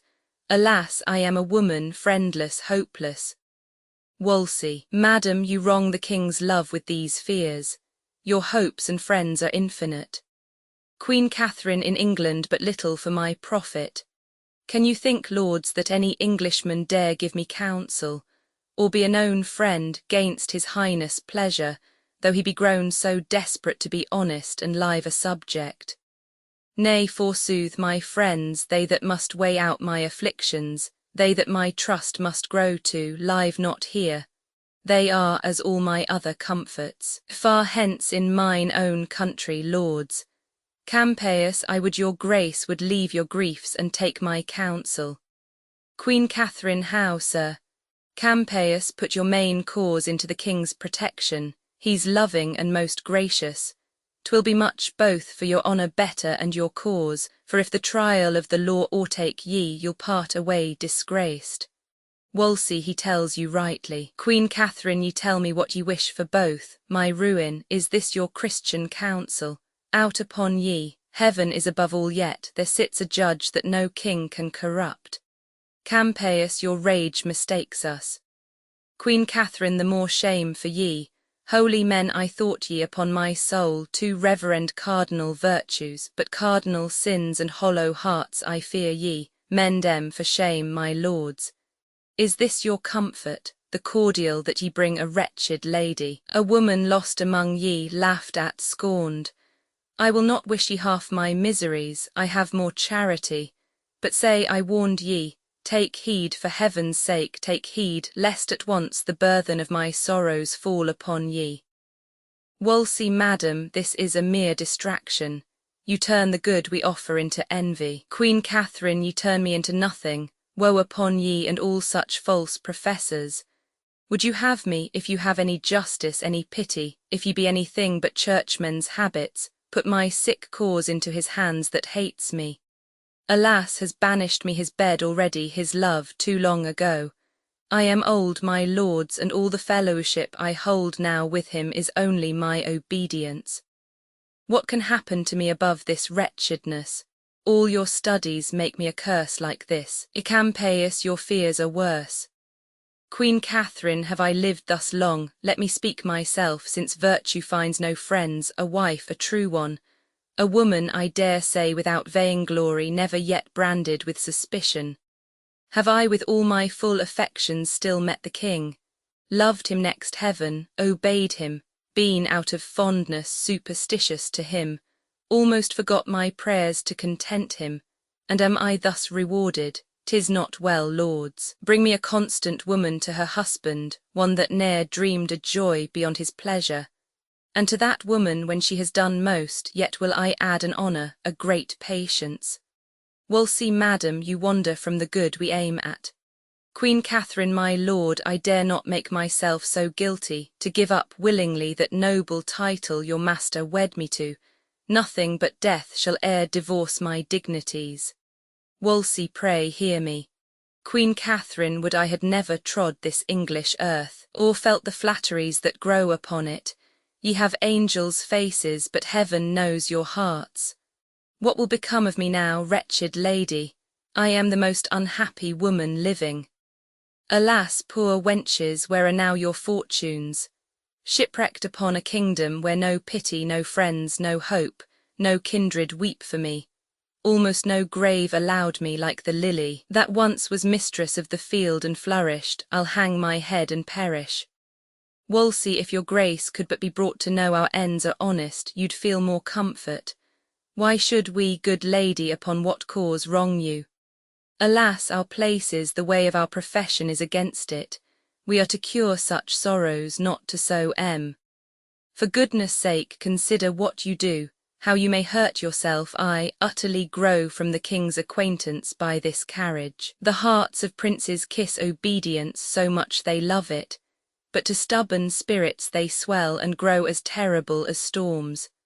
I know you have a gentle, noble temper, a soul as even as a calm. Pray, think us those we profess, peacemakers, friends and servants. Campaius, madam, you'll find it so. You wrong your virtues with these weak women's fears. A noble spirit, as yours was put into you, ever casts such doubts as false coin from it. The king loves you, beware you lose it not. For us, if you please to trust us in your business, we are ready to use our utmost studies in your service. Queen Catherine, do what ye will, my lords, and pray forgive me if I have used myself unmannerly. You know I am a woman lacking wit to make a seemly answer to such persons. Pray do my service to his majesty. He has my heart yet, and shall have my prayers while I shall have my life. Come, reverend fathers, bestow your counsels on me. She now begs that little thought when she set footing here she should have bought her dignities so dear. Exeunt. Scene Roman II, ante-chamber to the king's apartment. Enter the Duke of Norfolk, the Duke of Suffolk, the Earl of Surrey, and the Lord Chamberlain. Norfolk, if you will now unite in your complaints and force them with a constancy, the Cardinal cannot stand under them. If you omit the offer of this time, I cannot promise but that you shall sustain mo new disgraces, with these you bear already. Surrey, I am joyful to meet the least occasion that may give me remembrance of my father-in-law, the Duke, to be revenged on him. Suffolk, which of the peers have uncontemned gone by him, or at least strangely neglected? When did he regard the stamp of nobleness in any person out of himself? Chamberlain, my lords, you speak your pleasures. What he deserves of you and me I know. What we can do to him, though now the time gives way to us, I much fear. If you cannot bar his access to the king, never attempt anything on him, for he hath a witchcraft over the king in's tongue. Norfolk, oh, fear him not, his spell in that is out. The king hath found matter against him that for ever mars the honey of his language. No, he's settled not to come off in his displeasure. Surrey, sir, I should be glad to hear such news as this once every hour. Norfolk, believe it, this is true. In the divorce his contrary proceedings are all unfolded, wherein he appears as I would wish mine enemy. Surrey, how came his practices to light? Suffolk, most strangely. Surrey, oh how, Suffolk, the cardinal's letters to the Pope miscarried and came to the eye o' the king, wherein was read, how that the cardinal did entreat his holiness to stay the judgment o' the divorce. For if it did take place, I do, quoth he, perceive my king is tangled in affection to a creature of the Queen's, Lady Anne Boleyn. Surrey, has the king this? Suffolk, believe it. Surrey, will this work? Chamberlain, the king in this perceives him how he coasts and hedges his own way. But in this point all his tricks founder, and he brings his physic after his patient's death. The king already hath married the fair lady. Surrey would he had. Suffolk, may you be happy in your wish, my lord, for I profess you have it. Surrey, now all my joy trace the conjunction. Suffolk, my amen tot, Norfolk all men's. Suffolk, there's order given for her coronation. Marry, this is yet but young, and may be left to some ears unrecounted. But my lords, she is a gallant creature, and complete in mind and feature. I persuade me from her will fall some blessing to this land which shall in it be memorized. Surrey, but will the king digest this letter of the cardinal's? The Lord forbid. Norfolk, marry, amen. Suffolk, no, there be mo wasps that buzz about his nose will make this sting the sooner. Cardinal Campeius is stol'n away to Rome, hath ta'en no leave, has left the cause o' the king unhandled, and is posted as the agent of our cardinal to second all his plot. I do assure you the king cried ha, at this. Chamberlain, now God incense him and let him cry ha. Louder. Norfolk, but my lord, when returns Cranmer? Suffolk, he is returned in his opinions, which have satisfied the king for his divorce, together with all famous colleges almost in Christendom. Shortly, I believe, his second marriage shall be published and her coronation. Catharine no more shall be called queen, but princess dowager and widow to Prince Arthur. Norfolk, this same Cranmer's a worthy fellow, and hath ta'en much pain in the king's business. Suffolk he has, and we shall see him for it an archbishop. Norfolk, so I hear. Suffolk, 'tis so. The cardinal. Enter Wolsey and Cromwell. Norfolk, observe, he's moody. Wolsey, the packet, Cromwell, gave to the king. Cromwell to his own hand in's bedchamber. Wolsey looked he o' the inside of the paper. Cromwell presently he did unseal them, and the first he viewed he did it with a serious mind, a heed was in his countenance. You he bade attend him here this morning. Wolsey, is he ready to come abroad? Cromwell, I think by this he is. Wolsey, leave me a while. Exit Cromwell, aside. It shall be to the Duchess of Alençon, the French king's sister, he shall marry her. Anne Boleyn. No, I'll know Anne Boleyn's for him, there's more in't than fair visage. Boleyn, no, we'll know Boleyn's. Speedily I wish to hear from Rome. The Marchioness of Pembroke, Norfolk he's discontented. Suffolk, may be he hears the king does whet his anger to him. Surrey, sharp enough, lord, for thy justice. Wolsey, aside. The late queen's gentlewoman, a knight's daughter, to be her mistress. The queen's queen. This candle burns not clear, 'tis I must snuff it, then out it goes. What though I know her virtuous and well deserving? Yet I know her for a spleeny Lutheran, and not wholesome to our cause that she should lie i' the bosom of our hard-ruled king. Again there is sprung up an heretic, an arch one, Cranmer. One hath crawled into the favour of the king, and is his oracle. Norfolk, he is vexed at something. Surrey, I would tweer something that would fret the string, the master chord on's heart. Enter the king, reading of a schedule and Lovell. Suffolk, the king. King, what piles of wealth hath he accumulated to his own portion, and what expense by the hour seems to flow from him? How i' the name of thrift does he rake this together? Now, my lord, saw you the cardinal? Norfolk, my lord, we have stood here observing him.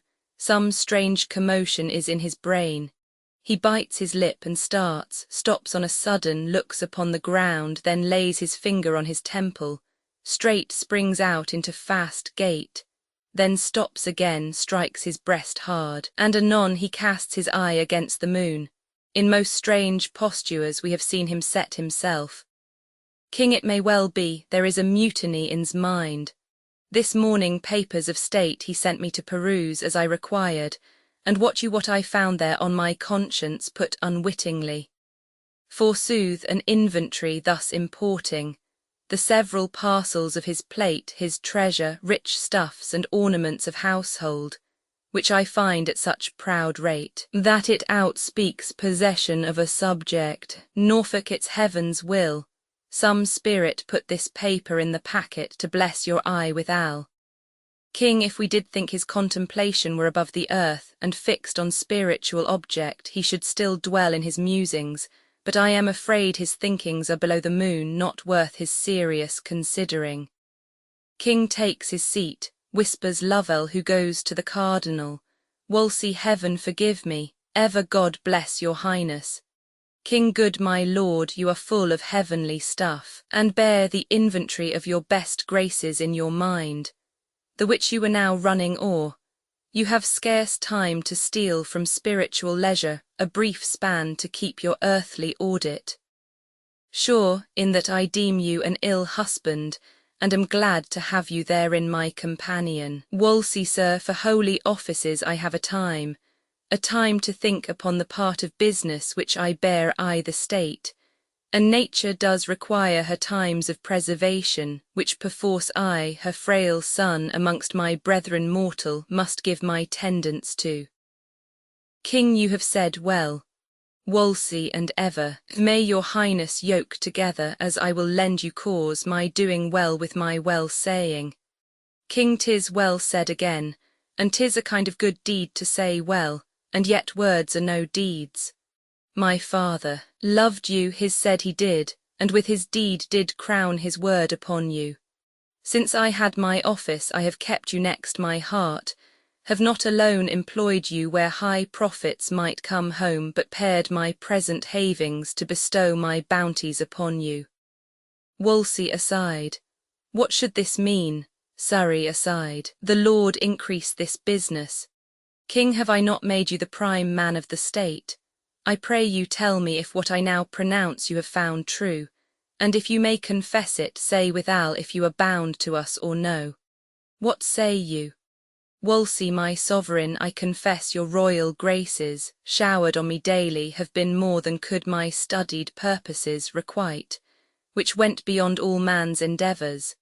My endeavours have ever come too short of my desires, yet filed with my abilities. Mine own ends have been mine, so that evermore they pointed to the good of your most sacred person and the profit of the state. For your great graces heaped upon me, poor undeserver, I can nothing render but allegiant thanks, my prayers to heaven for you, my loyalty, which ever has and ever shall be growing, till death that winter kill it. King fairly answered, a loyal and obedient subject is therein illustrated. The honour of it does pay the act of it. As I the contrary, the foulness is the punishment. I presume that, as my hand has opened bounty to you, my heart dropped love, my power rained honour more on you than any. So your hand and heart, your brain, and every function of your power should, notwithstanding that your bond of duty as twere in love's particular, be more to me, your friend, than any. Wolsey, I do profess that for your highness good I ever laboured more than mine own. That am, have, and will be, though all the world should crack their duty to you and throw it from their soul, though perils did abound as thick as thought could make and appear in forms more horrid, yet my duty as doth a rock against the chiding flood should the approach of this wild river break and stand unshaken yours. King, 'tis nobly spoken. Take notice, lords, he has a loyal breast, for you have seen him open't. Read all this, giving him papers, and after this and then to breakfast with what appetite you have. Exit King, frowning upon Cardinal Wolsey, the nobles throng after him, smiling and whispering. Wolsey, what should this mean? What sudden anger's this? How have I reaped it? He parted, frowning from me, as if ruin leaped from his eyes. So looks the chafed lion upon the daring huntsman that has galled him, then makes him nothing. I must read this paper, I fear the story of his anger. 'Tis so, this paper has undone me. 'Tis the account of all that world of wealth I have drawn together for mine own ends, indeed to gain the popedom and fee my friends in Rome. O negligence, fit for a fool to fall by, what cross devil made me put this main secret in the packet I sent the king? Is there no way to cure this? No new device to beat this from his brains? I know 'twill stir him strongly, yet I know a way if it take right, in spite of fortune will bring me off again. What's this to the Pope? The letter as I live with all the business I writ his holiness. Nay then, farewell, I have touched the highest point of all my greatness, and from that full meridian of my glory I haste now to my setting. I shall fall like a bright exhalation in the evening, and no man see me more. Re-enter to Wolsey, the Dukes of Norfolk and Suffolk, the Earl of Surrey, and the Lord Chamberlain. Norfolk, hear the king's pleasure. Cardinal, who commands you to render up the great seal presently into our hands, and to confine yourself to Asher House, my Lord of Winchester's, till you hear further from his highness. Wolsey, stay, where's your commission, lords? Words cannot carry authority so weighty. Suffolk, who dare cross bearing the king's will from his mouth expressly. Wolsey, till I find more than will or words to do it, I mean your malice, no, officious lords, I dare and must deny it. Now I feel of what coarse metal ye are moulded, envy, how eagerly ye follow my disgraces as if it fed ye, and how sleek and wanton ye appear in everything may bring my ruin. Follow your envious courses, men of malice, you have Christian warrant for and no doubt in time will find their fit rewards. That seal you ask with such a violence, the king, mine and your master, with his own hand gave me, bade me enjoy it with the place and honours during my life, and, to confirm his goodness, tied it by letters patents. Now who'll take it? Surrey the king that gave it. Wolsey, it must be himself then. Surrey, thou art a proud traitor priest. Wolsey, proud lord, thou least. Within these 40 hours Surrey durst better have burnt that tongue than said so. Surrey, thy ambition, thou scarlet sin, robbed this bewailing land of noble Buckingham, my father-in-law, the heads of all thy brother cardinals, with thee and all thy best parts bound together, weighed not a hair of his. Plague of your policy! You sent me deputy for Ireland, far from his succour, from the king, from all that might have mercy on the fault thou gavest him, whilst your great goodness, out of holy pity, absolved him with an axe. Wolsey, this, and all else this talking lord can lay upon my credit, I answer is most false. The Duke by law found his deserts. How innocent I was from any private malice in his end, his noble jury and foul cause can witness. If I loved many words, Lord, I should tell you you have as little honesty as honour, that in the way of loyalty and truth toward the king, my ever royal master, dare mate a sounder man than Surrey can be, and all that love his follies. Surrey, by my soul, your long coat, priest, protects you. Thou shouldst feel my sword I the life-blood of thee else. My lords, can ye endure to hear this arrogance? And from this fellow, if we live thus tamely, to be thus jaded by a piece of scarlet. Farewell, nobility, let his grace go forward and dare us with his cap like larks. Wolsey, all goodness is poison to thy stomach. Surrey, yes, that goodness of gleaning all the land's wealth into your own hands, cardinal, by extortion. The goodness of your intercepted packets you writ to the Pope against the king. Your goodness, since you provoke me, shall be most notorious. My Lord of Norfolk, as you are truly noble, as you respect the common good, the state of our despised nobility, our issues, who, if he live, will scarce be gentlemen, produce the grand sum of his sins, the articles collected from his life. I'll startle you worse than the scaring bell when the brown wench lay kissing in your arms, Lord Cardinal.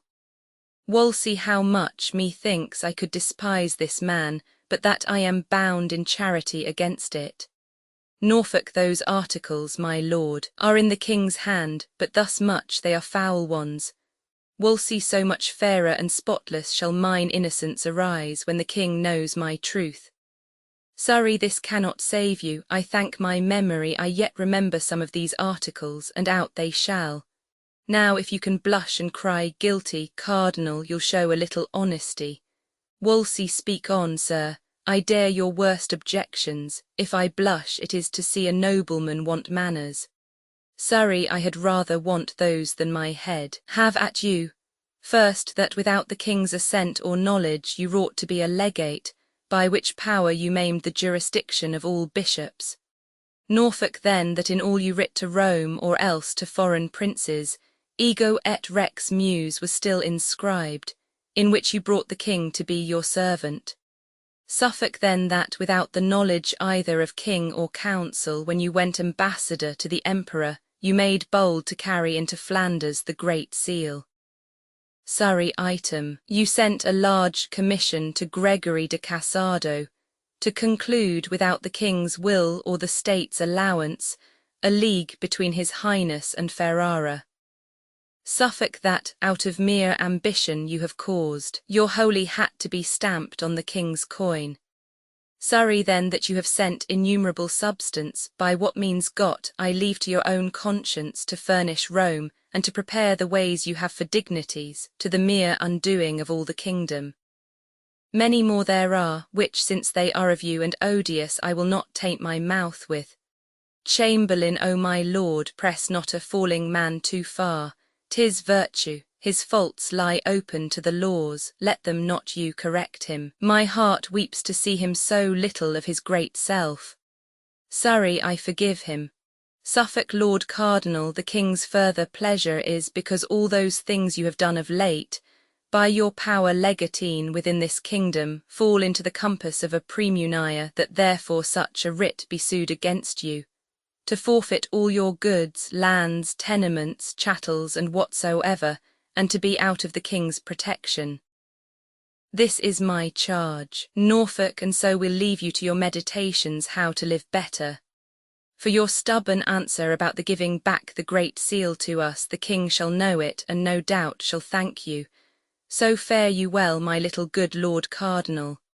Exeunt all but Wolsey. Wolsey, so farewell to the little good you bear me. Farewell, a long farewell to all my greatness. This is the state of man. Today he puts forth the tender leaves of hopes, tomorrow blossoms, and bears his blushing honours thick upon him. The third day comes a frost, a killing frost, and when he thinks good easy man, full surely his greatness is ripening, nips his root, and then he falls as I do.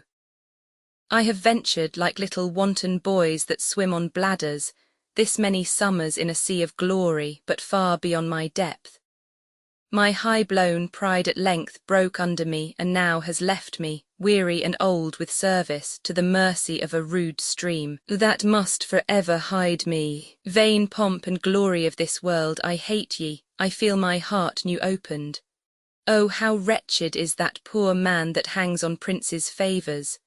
There is, betwixt that smile we would aspire to, that sweet aspect of princes and their ruin, more pangs and fears than wars or women have. And when he falls like Lucifer, never to hope again. Enter Cromwell and stands amazed.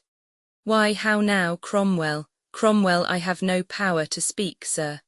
Wolsey, what? Amazed at my misfortunes. Can thy spirit wonder a great man should decline?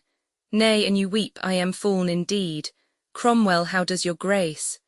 Wolsey, why, well, never so truly happy, my good Cromwell. I know myself now, and I feel within me a peace above all earthly dignities, a still and quiet conscience. The king has cured me, I humbly thank his grace. And from these shoulders, these ruined pillars, out of pity, taken a load would sink a navy, too much honour. Oh, 'tis a burthen, Cromwell, 'tis a burthen too heavy for a man that hopes for heaven. Cromwell, I am glad your grace has made that right use of it. Wolsey, I hope I have. I am able now, methinks, out of a fortitude of soul I feel, to endure more miseries and greater far than my weak-hearted enemies dare offer. What news abroad? Cromwell, the heaviest and the worst is your displeasure with the king. Wolsey, God bless him.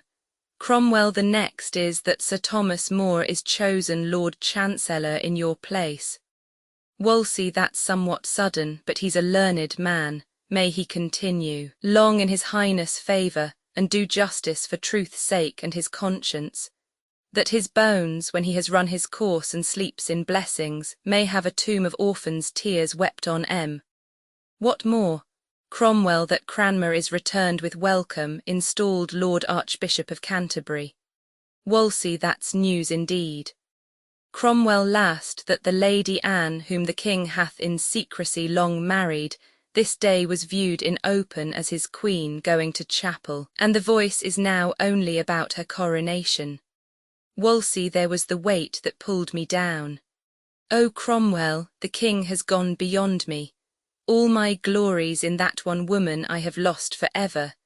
No son shall ever usher forth mine honours, or gild again the noble troops that waited upon my smiles. Go, get thee from me, Cromwell. I am a poor fallen man, unworthy now to be thy lord and master. Seek the king, that sun, I pray, may never set. I have told him what and how true thou art, he will advance thee. Some little memory of me will stir him, I know his noble nature, not to let thy hopeful service perish too. Good Cromwell, neglect him not, make use now, and provide for thine own future safety. Cromwell, O my lord, must I then leave you? Must I needs forego so good, so noble, and so true a master?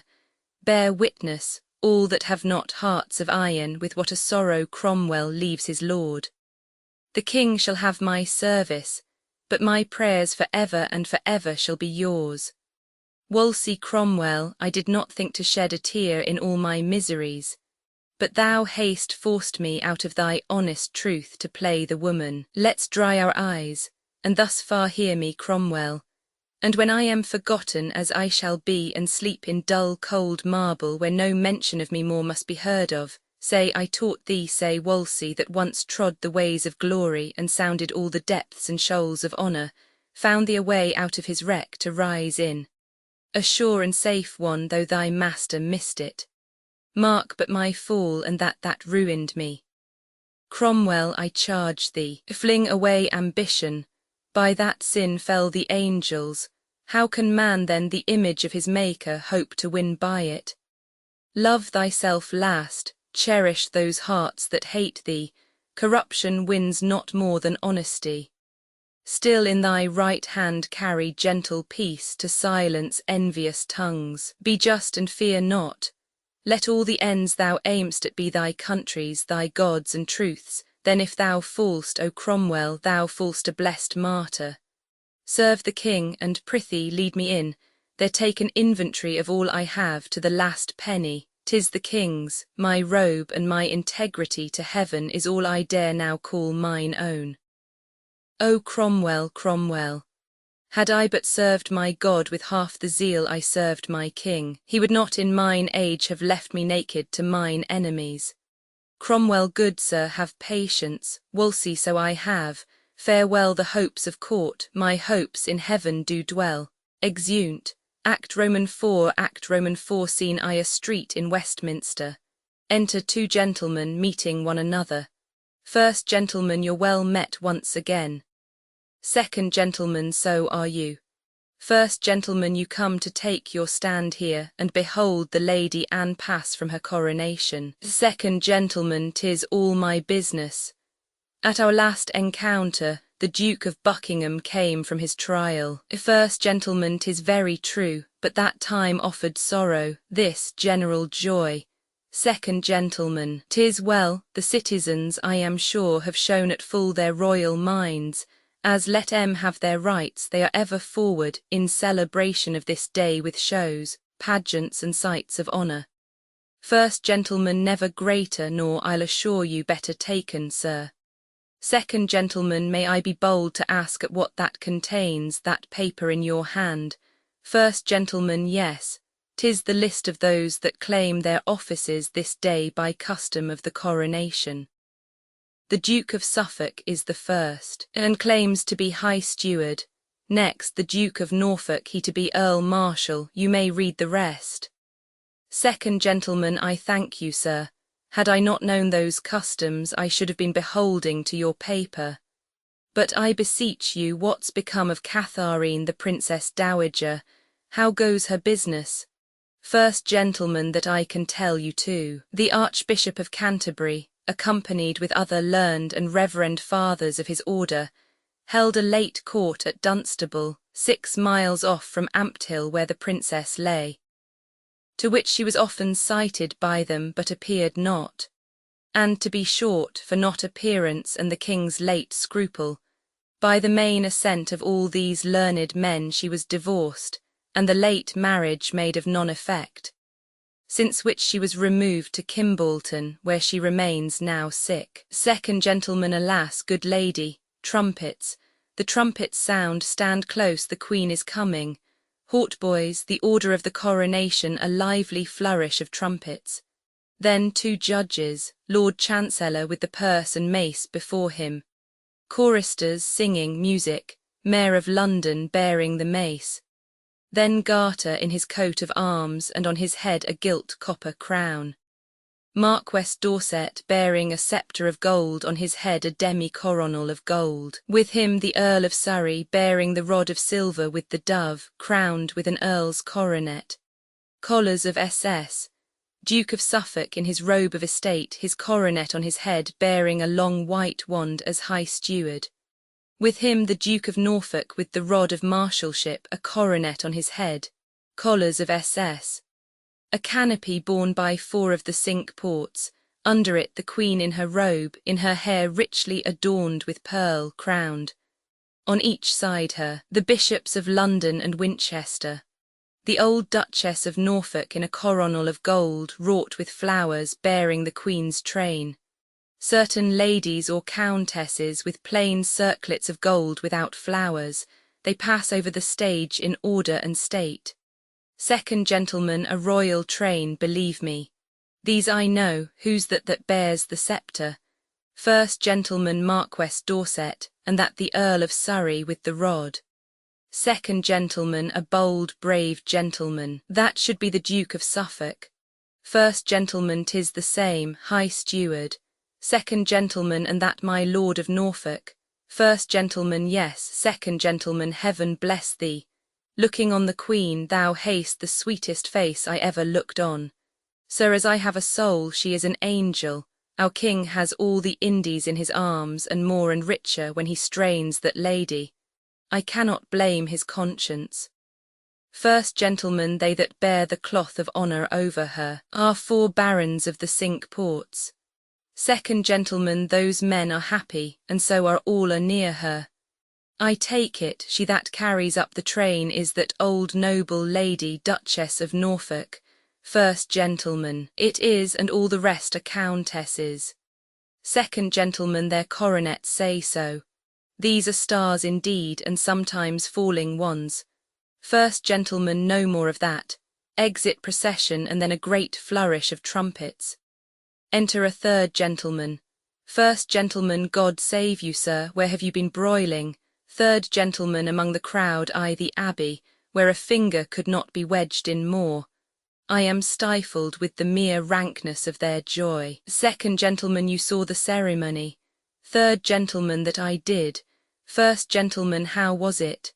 Third gentleman, well worth the seeing. Second gentleman, good sir, speak it to us. Third gentleman, as well as I am able. The rich stream of lords and ladies, having brought the Queen to a prepared place in the choir, fell off a distance from her, while her grace sat down to rest a while, some half an hour or so, in a rich chair of state, opposing freely the beauty of her person to the people. Believe me, sir, she is the goodliest woman that ever lay by man. Which when the people had the full view of, such a noise arose as the shrouds make at sea in a stiff tempest, as loud, and to as many tunes.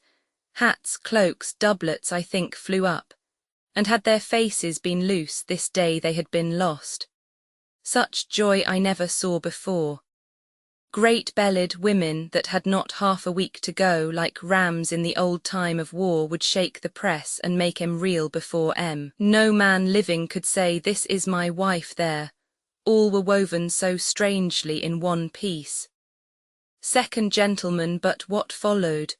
Third gentleman, at length her grace rose, and with modest paces came to the altar, where she kneeled, and saint-like cast her fair eyes to heaven and prayed devoutly, then rose again and bowed her to the people, when by the Archbishop of Canterbury she had all the royal makings of a queen, as holy oil, Edward Confessor's crown, the rod and bird of peace, and all such emblems laid nobly on her, which performed the choir with all the choicest music of the kingdom, together sung Te Deum. So she parted, and with the same full state paced back again to York Place, where the feast is held. First gentleman, sir, you must no more call it York Place, that's past, for since the Cardinal fell that title's lost, 'tis now the King's and called Whitehall. Third gentleman, I know it, but 'tis so lately altered that the old name is fresh about me. Second gentleman, what two reverend bishops were those that went on each side of the Queen? Third gentleman, Stokesley and Gardiner, the one of Winchester, newly preferred from the King's secretary, the other London. Second gentleman, he of Winchester is held no great good lover of the archbishops, the virtuous Cranmer. Third gentleman, all the land knows that, however, yet there is no great breach. When it comes, Cranmer will find a friend will not shrink from him. Second gentleman, who may that be, I pray you? Third gentleman, Thomas Cromwell, a man in much esteem with the King, and truly a worthy friend. The King has made him master o' the Jewel House, and one already of the Privy Council. Second gentleman, he will deserve more. Third gentleman, yes, without all doubt. Come, gentlemen, ye shall go my way, which is to the court, and there ye shall be my guests, something I can command. As I walk thither, I'll tell ye more. Both you may command us, sir. Exeunt. Scene Roman II, Kimbolton. Enter Catherine, dowager, sick, led between Griffith, her gentleman usher, and Patience, her woman. Griffith, how does your grace? Catherine, O Griffith, sick to death. My legs, like loaden branches, bow to the earth, willing to leave their burthen. Reach a chair, so, now methinks I feel a little ease. Didst thou not tell me, Griffith, as thou ledst me, that the great child of honour, Cardinal Wolsey, was dead? Griffith, yes, madam, but I think your grace, out of the pain you suffered, gave no ear tot. Catherine, prithee, good Griffith, tell me how he died. If well, he stepped before me happily for my example. Griffith, well, the voice goes, madam. For after the stout Earl Northumberland arrested him at York, and brought him forward as a man sorely tainted to his answer, he fell sick suddenly, and grew so ill he could not sit his mule. Catherine, alas, poor man. Griffith, at last, with easy roads, he came to Leicester, lodged in the abbey, where the reverend abbot with all his convent honourably received him, to whom he gave these words, O Father Abbot, an old man broken with the storms of state is come to lay his weary bones among ye. Give him a little earth for charity. So went to bed, where eagerly his sickness pursued him still, and 3 nights after this, about the hour of 8, which he himself foretold should be his last, full of repentance, continual meditations, tears and sorrows, he gave his honours to the world again, his blessed part to heaven, and slept in peace. Catherine, so may he rest, his faults lie gently on him.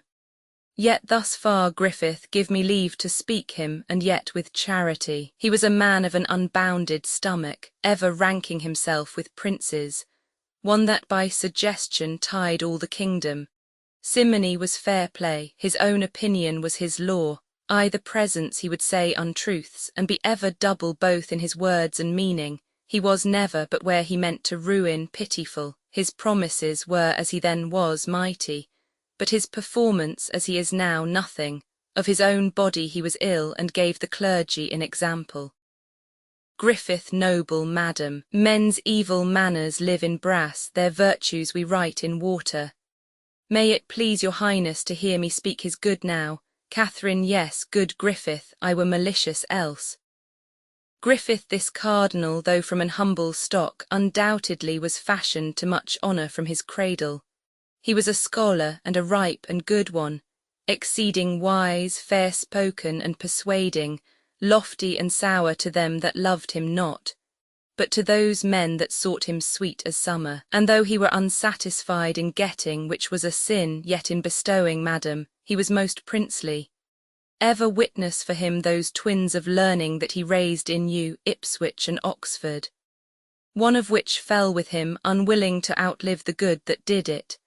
The other, though unfinished, yet so famous, so excellent in art, and still so rising that Christendom shall ever speak his virtue.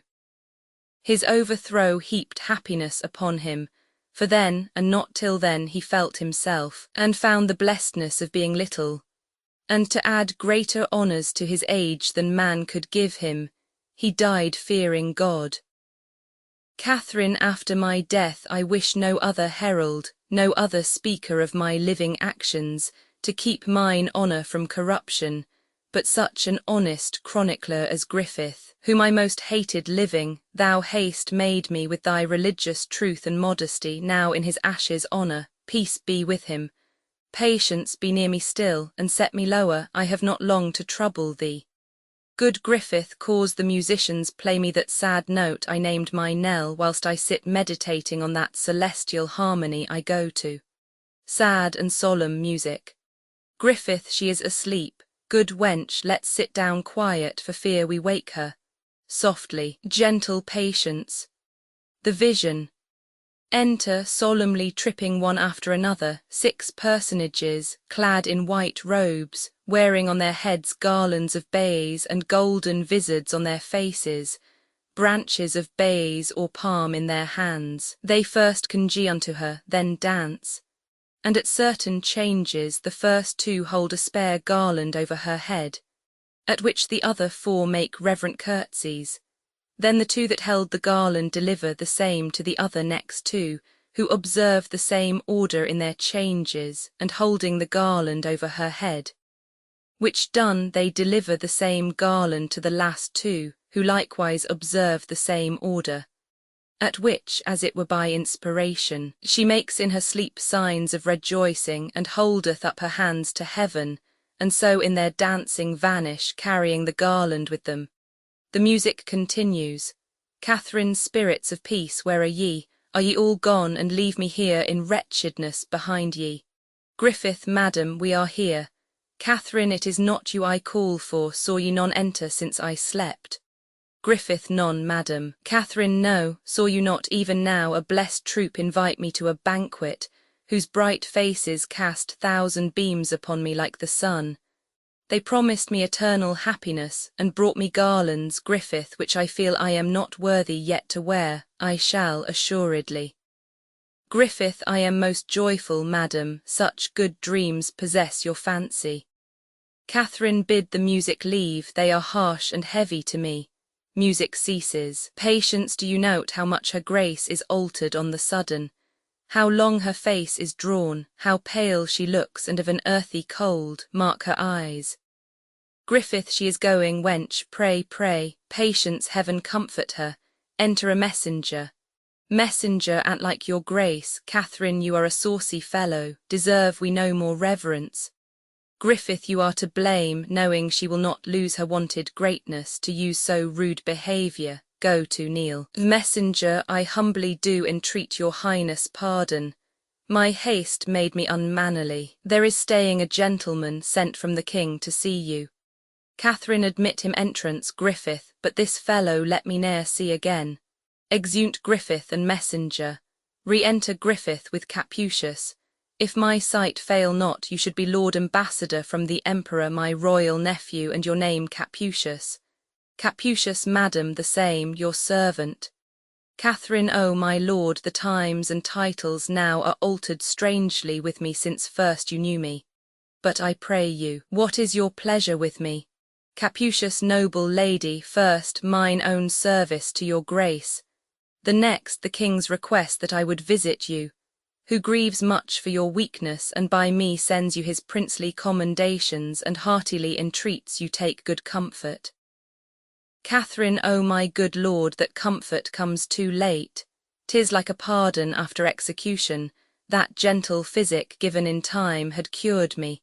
But now I am past, and comforts here but prayers. How does his highness, Capucius, madam, in good health? Catherine, so may he ever do, and ever flourish when I shall dwell with worms, and my poor name banished the kingdom. Patience is that letter I caused you write, yet sent away. Patience, no, madam. Giving it to Catherine. Catherine, sir, I most humbly pray you to deliver this to my lord the king. Capucius, most willing, madam. Catherine, in which I have commended to his goodness the model of our chaste loves. His young daughter, the dews of heaven fall thick in blessings on her. Beseeching him to give her virtuous breeding, she is young and of a noble modest nature, I hope she will deserve well, and a little to love her for her mother's sake that loved him, heaven knows how dearly. My next poor petition is that his noble grace would have some pity upon my wretched women, that so long have followed both my fortunes faithfully. Of which there is not one, I dare avow, and now I should not lie, but will deserve for virtue and true beauty of the soul, for honesty and decent carriage, a right good husband, let him be a noble. And sure those men are happy that shall have em. The last is for my men. They are the poorest, but poverty could never draw em from me, that they may have their wages duly paid em, and something over to remember me by. If heaven had pleased to have given me longer life and able means, we had not parted thus. These are the whole contents, and good my lord, by that you love the dearest in this world, as you wish Christian peace to souls departed, stand these poor people's friend, and urge the king to do me this last right. Capucius, by heaven, I will, or let me lose the fashion of a man. Catherine, I thank you. Honest lord, remember me in all humility unto his highness. Say his long trouble now is passing out of this world. Tell him in death I blessed him, for so I will. Mine eyes grow dim. Farewell, my lord. Griffith, farewell. Nay, Patience, you must not leave me yet, I must to bed, call in more women. When I am dead, good wench, let me be used with honour. Strew me over with maiden flowers, that all the world may know I was a chaste wife to my grave. Embalm me, then lay me forth, although unqueened, yet like a queen and daughter to a king inter me. I can no more. Exeunt leading Catherine. Act V. Scene I, London, a gallery in the palace. Enter Gardiner, Bishop of Winchester, a page with a torch before him, met by Sir Thomas Lovell. Gardiner, it's 1 o'clock, boy, is't not, boy, it hath struck. Gardiner, these should be hours for necessities, not for delights, times to repair our nature with comforting repose, and not for us to waste these times. Good hour of night, Sir Thomas, whither so late? Lovell, came you from the king? My Lord Gardiner I did, Sir Thomas, and left him at Primero with the Duke of Suffolk. Lovell, I must to him too before he go to bed. I'll take my leave. Gardiner, not yet, Sir Thomas Lovell. What's the matter? It seems you are in haste. And if there be no great offence belongs tot, give your friend some touch of your late business. Affairs that walk, as they say spirits do at midnight, have in them a wilder nature than the business that seeks dispatch by day. Lovell, my lord, I love you, and durst commend a secret to your ear much weightier than this work. The queen's in labour, they say, in great extremity, and feared she'll with the labour end. Gardener, the fruit she goes with, I pray for heartily, that it may find good time and live, but for the stock, Sir Thomas, I wish it grubbed up now. Lovell, methinks I could cry the Amen, and yet my conscience says she's a good creature, and, sweet lady, does deserve our better wishes. Gardener, but sir, hear me, Sir Thomas, you're a gentleman of mine own way. I know you wise, religious, and let me tell you it will ne'er be well, 'twill not. Sir Thomas Lovell, taked of me till Cranmer, Cromwell, her 2 hands and she, sleep in their graves. Lovell, now, sir, you speak of 2 the most remarked the kingdom. As for Cromwell, beside that of the Jewel House, is made master o' the rolls, and the king's secretary. Further, sir, stands in the gap and trade of mo preferments with which the time will load him. The archbishop is the king's hand and tongue, and who dare speak 1 syllable against him? Gardener, yes, Sir Thomas, there are that dare, and I myself have ventured to speak my mind of him. And indeed this day, sir, I may tell it you, I think I have incensed the lords o' the council, that he is, for so I know he is, they know he is, a most arch heretic, a pestilence that does infect the land, with which they moved have broken with the king, who hath so far given ear to our complaint of his great grace and princely care, foreseeing those fell mischiefs our reasons laid before him, hath commanded tomorrow morning to the council board he be convented. He's a rank weed, Sir Thomas, and we must root him out. From your affairs I hinder you too long. Good night, Sir Thomas. Lovell, many good nights, my lord, I rest your servant. Exeunt Gardener and page. Enter the King and Suffolk. King Charles, I will play no more tonight, my mind's not on't, you are too hard for me. Suffolk, sir, I did never win of you before.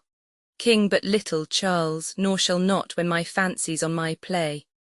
Now, Lovell, from the Queen what is the news?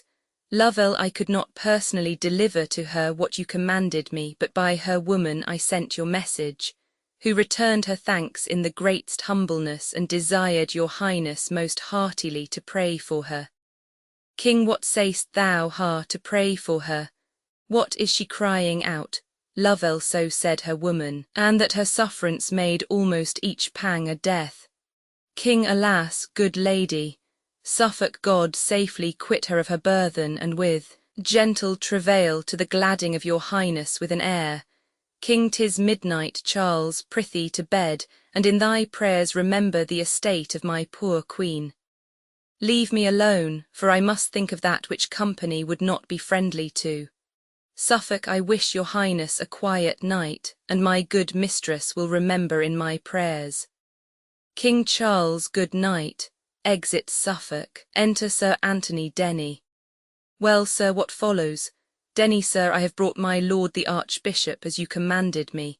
King, Canterbury. Denny, I, my good lord. King, 'tis true, where is he, Denny? Denny, he attends your highness' pleasure. King, bring him to us. Exit Denny. Lovell aside, this is about that which the bishop spake, I am happily come hither. Re-enter Denny with Cranmer. King, avoid the gallery.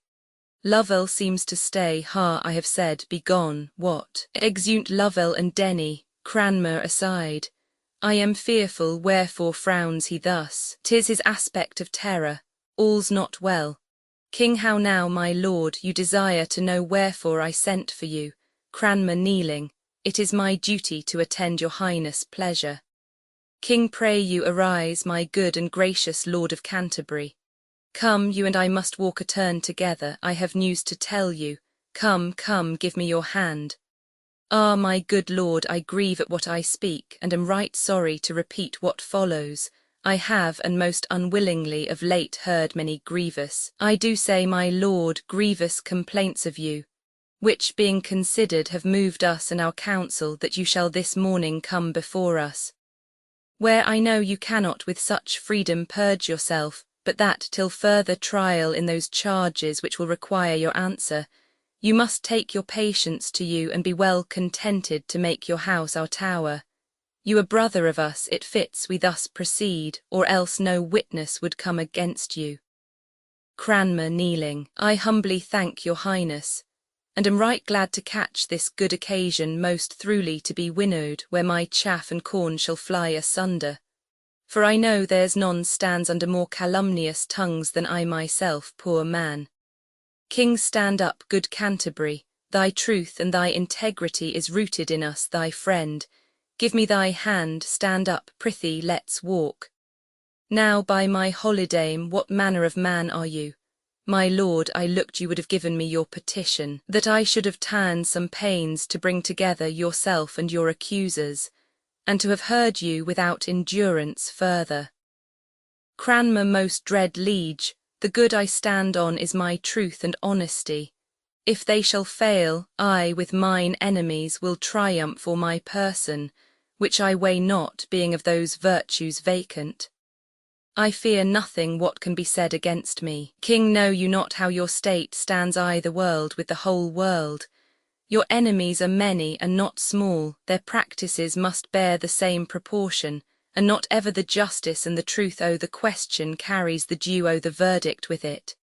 At what ease might corrupt minds procure knaves as corrupt to swear against you? Such things have been done. You are potently opposed, and with a malice of as great size. Ween you of better luck, I mean, in perjured witness than your master, whose minister you are whiles here he lived upon this naughty earth. Go to, you take a precipice for no leap of danger, and woo your own destruction. Cranmer, God and your majesty protect mine innocence, or I fall into the trap is laid for me. King, be of good cheer, they shall no more prevail than we give way to. Keep comfort to you, and this morning see you do appear before them.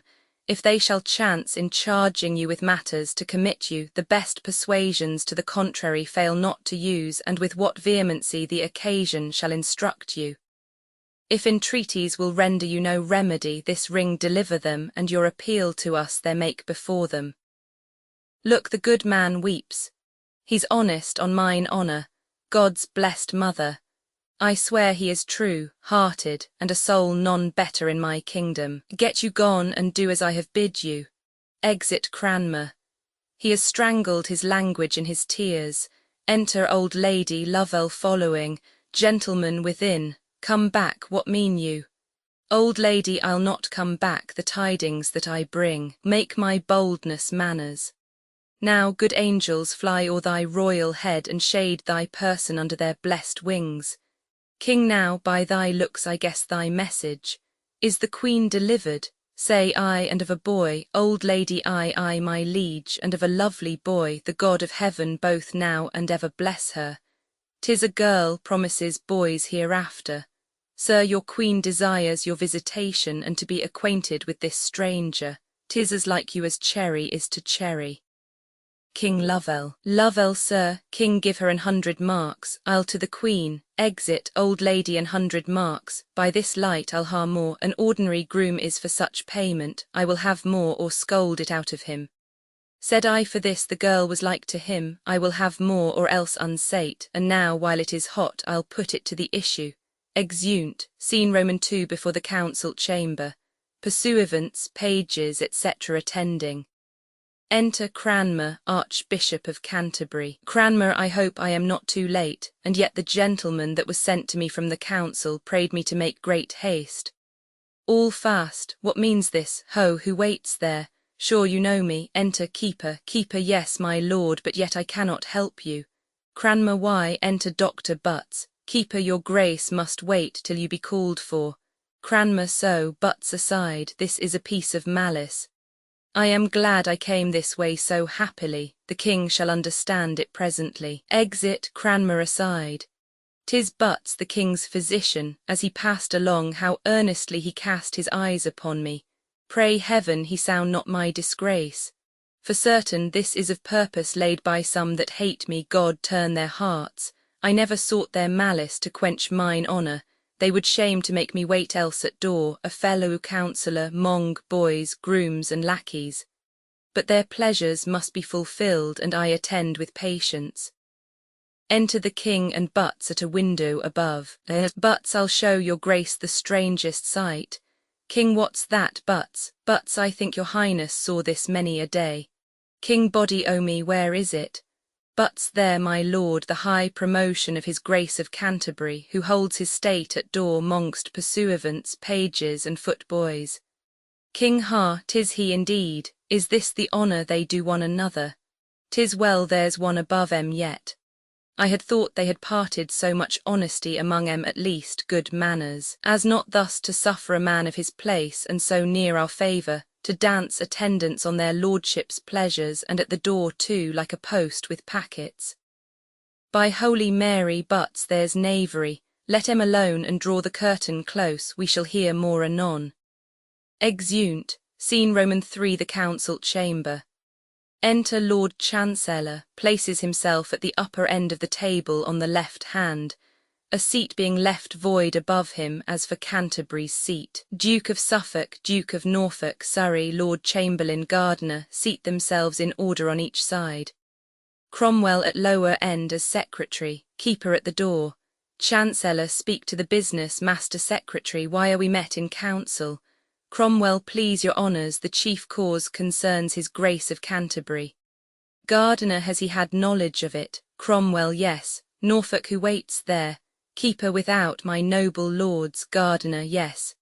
Keeper, my lord Archbishop, and has done half an hour to know your pleasures. Chancellor, let him come in. Keeper, your grace may enter now. Cranmer enters and approaches the council table.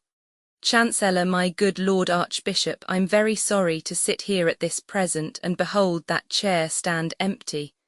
But we all are men in our own natures, frail and capable of our flesh. Few are angels, out of which frailty and want of wisdom you that best should teach us have misdemeaned yourself, and not a little toward the king first, then his laws, in filling the whole realm by your teaching and your chaplains, for so we are informed with new opinions, divers and dangerous, which are heresies and not reformed may prove pernicious.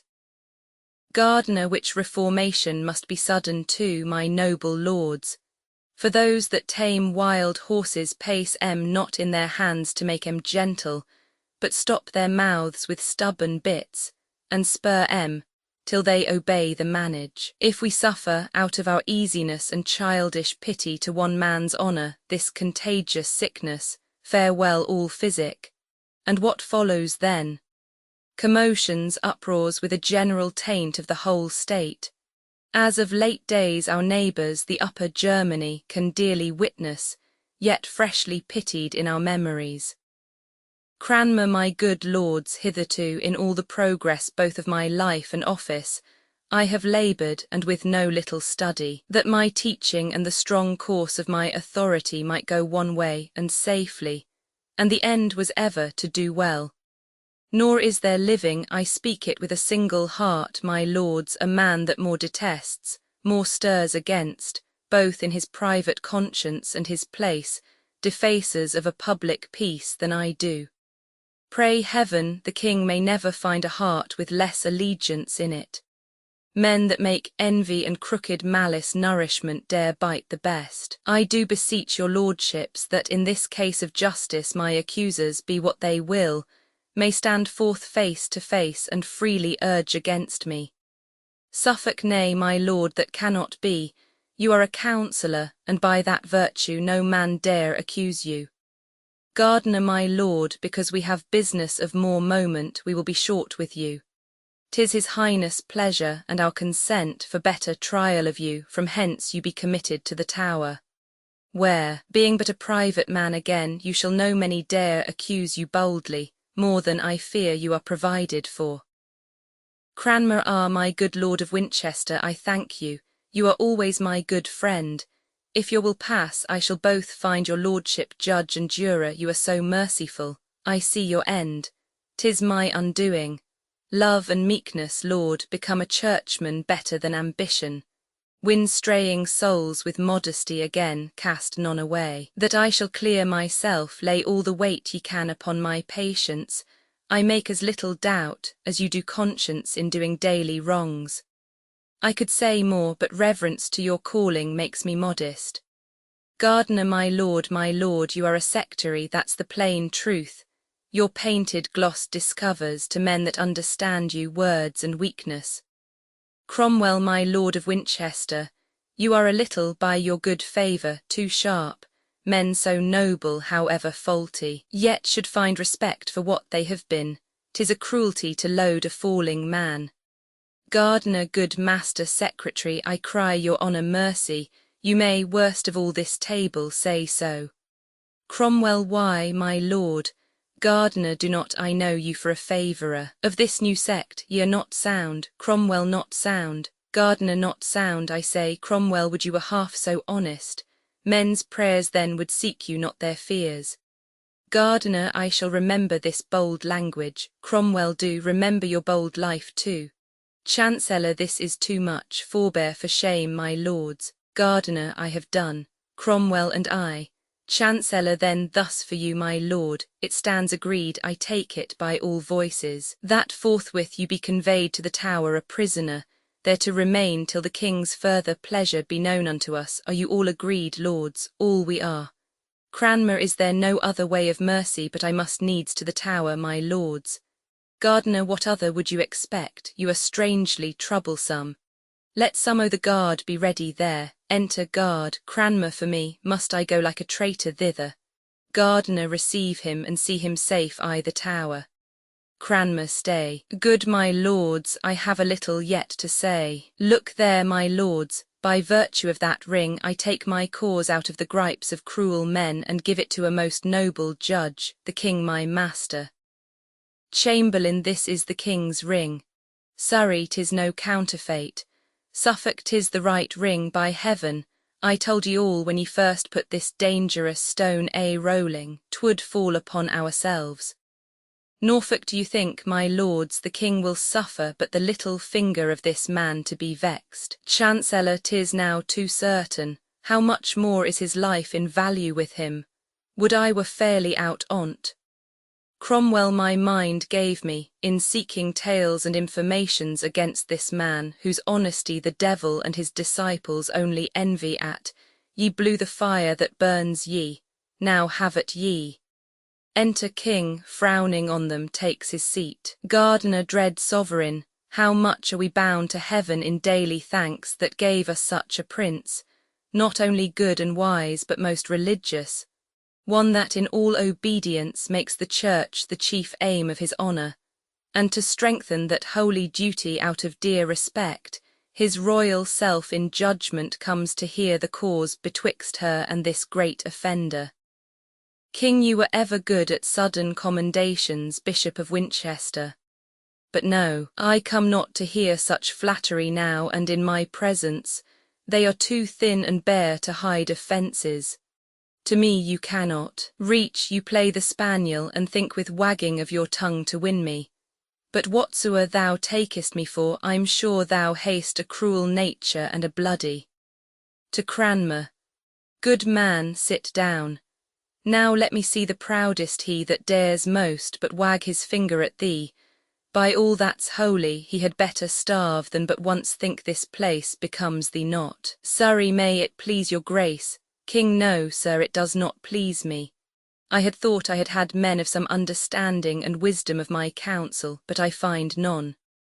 Was it discretion, lords, to let this man, this good man, few of you deserve that title, this honest man, wait like a lousy footboy at chamber door, and one as great as you are? Why, what a shame was this! Did my commission bid ye so far forget yourselves? I gave ye power as he was a counsellor to try him, not as a groom.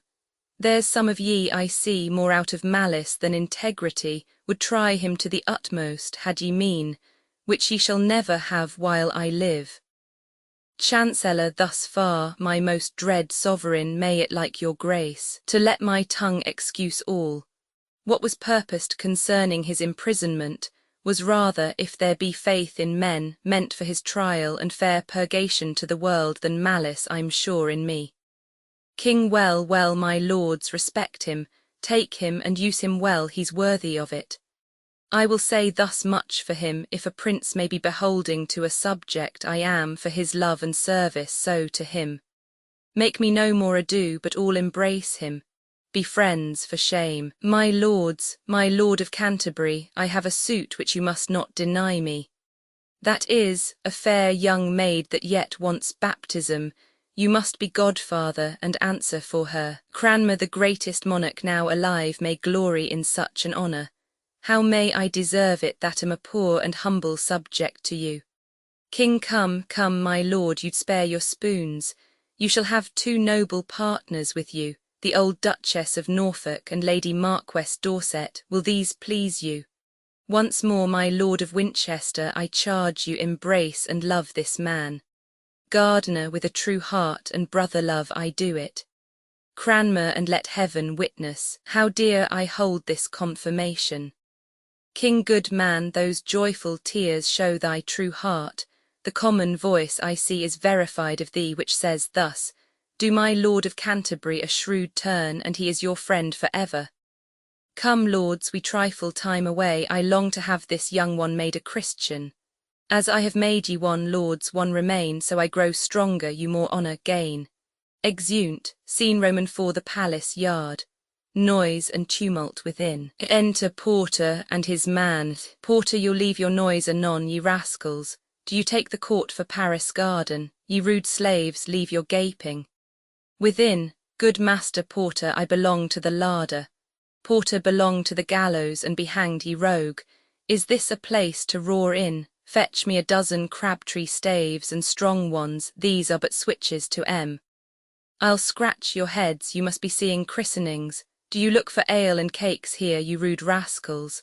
Man, pray, sir, be patient, 'tis as much impossible, unless we sweep from the door with cannons to scatter as 'tis to make sleep on May Day morning, which will never be. We may as well push against Powell's as stir Porter, how got they in and be hanged?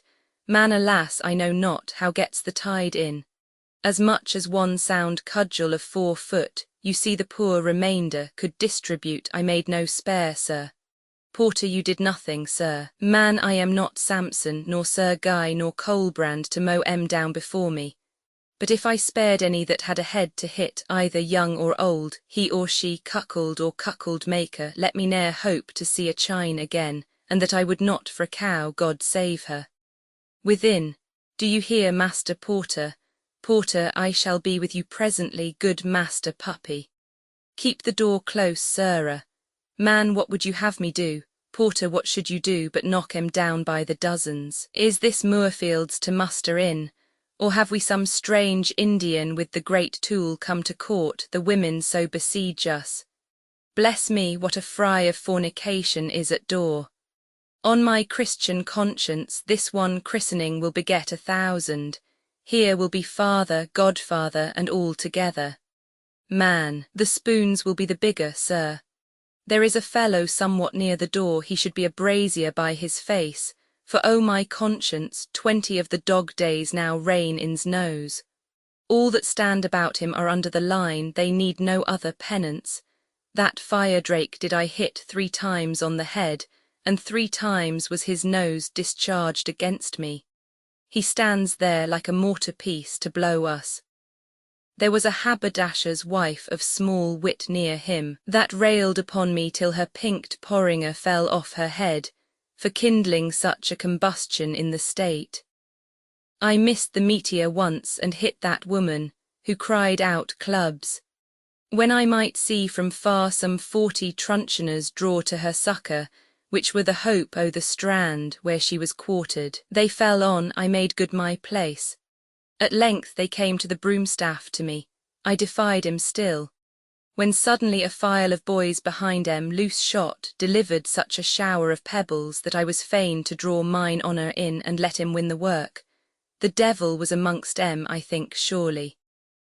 Porter, these are the youths that thunder at a playhouse and fight for bitten apples, that no audience but the tribulation of Tower Hill or the limbs of Limehouse, their dear brothers, are able to endure. I have some of in limbo patrum, and there they are like to dance these 3 days, besides the running banquet of 2 beadles that is to come. Enter Lord Chamberlain. Chamberlain, mercy o' me, what a multitude are here. they grow still too, from all parts they are coming as if we kept a fair here.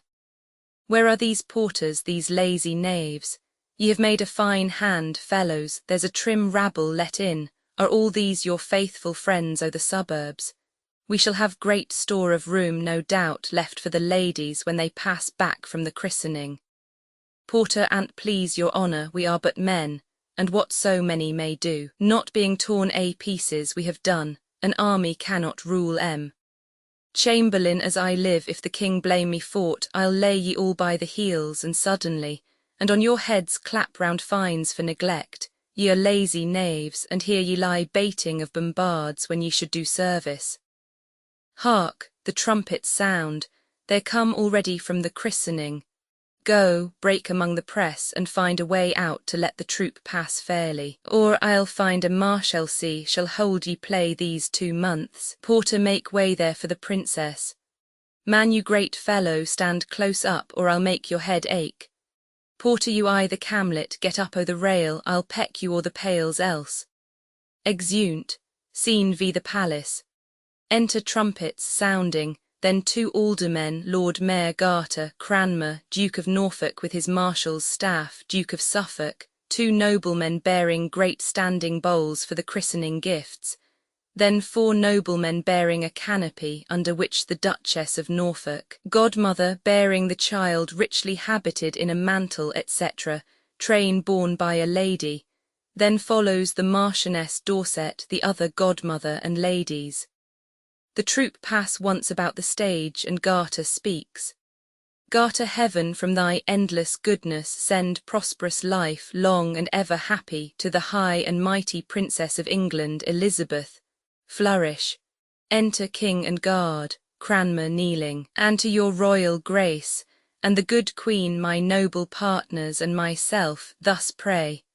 All comfort, joy in this most gracious lady, this royal infant, heaven still move about her.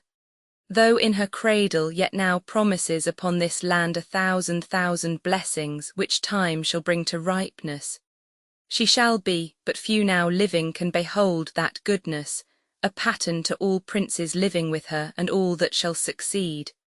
Saba was never more covetous of wisdom and fair virtue than this pure soul shall be. All princely graces that mould up such a mighty piece as this is, with all the virtues that attend the good, shall still be doubled on her. Truth shall nurse her, holy and heavenly thoughts still counsel her. She shall be loved and feared, her own shall bless her. Her foes shake like a field of beaten corn and hang their heads with sorrow. Good grows with her. In her days every man shall eat in safety under his own vine what he plants, and sing the merry songs of peace to all his neighbours. God shall be truly known, and those about her from her shall read the perfect ways of honour, and by those acclaim their greatness not by blood. Heaven ever laid up to make parents happy may hourly fall upon ye. King, thank you, good Lord Archbishop. What is her name? Cranmer Elizabeth. King, stand up, Lord. The king kisses the child. With this kiss take my blessing, God protect thee, into whose hand I give thy life. Cranmer, amen. King, my noble gossips, ye have been too prodigal, I thank ye heartily, so shall this lady when she has so much English. Cranmer, let me speak, sir, for heaven now bids me, and the words I utter let none think flattery, for they'll find truth, nor shall this peace sleep with her. But as when the bird of wonder dies, the maiden phoenix her ashes new create another heir as great in admiration as herself, so shall she leave her blessedness to one, when heaven shall call her from this cloud of darkness, who from the sacred ashes of her honour shall star-like rise as great in fame as she was, and so stand fixed. Peace, plenty, love, truth, terror, that were the servants to this chosen infant, shall then be his, and like a vine grow to him. Wherever the bright sun of heaven shall shine, his honour and the greatness of his name shall be and make new nations. He shall flourish, and like a mountain cedar reach his branches to all the plains about him. Our children's children shall see this and bless heaven. King, thou speakest wonders. Cranmer she shall be to the happiness of England, an aged princess. Many days shall see her, and yet no day without a deed to crown it. Would I had known no more, but she must die, she must, the saints must have her. Yet a virgin, a most unspotted lily shall she pass to the ground, and all the world shall mourn her.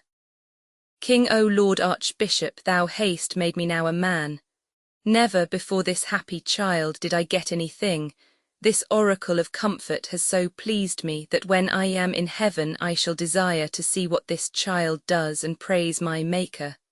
I thank ye all. To you, my good Lord Mayor, and your good brethren, I am much beholding. I have received much honour by your presence, and ye shall find me thankful. Lead the way, lords, ye must all see the Queen, and she must thank ye, she will be sick else. This day no man think has business at his house, for all shall stay, this little one shall make it holiday. Exeunt. Epilogue, epilogue, 'tis 10-1 this play can never please. All that are here, some come to take their ease and sleep an act or two. But those, we fear, we have frighted with our trumpets. So 'tis clear they'll say 'tis naught. Others, to hear the city abused extremely and to cry that's witty. Which we have not done neither, that I fear all the expected good we are like to hear for this play at this time is only in the merciful construction of good women. For such a one we showed 'em. If they smile and say 'twill do, I know, within a while all the best men are ours. For 'tis ill hap, if they hold when their ladies bid 'em clap. Colophon Henry Roman VIII was published in 1612 by William Shakespeare. This ebook was produced for Standard eBooks by Emma Sweeney, and is based on a transcription produced in 1993 by Jeremy Hilton for the Massachusetts Institute of Technology, and on digital scans from the Hathaway Trust Digital Library. The cover page is adapted from The Courtship of Anne Boleyn, a painting completed in 1846 by Emanuel Gottlieb Lutzy. The cover and title pages feature the League Spartan and Sorts Mill Gaudi typefaces created in 2014 and 2009 by the League of Movable Type.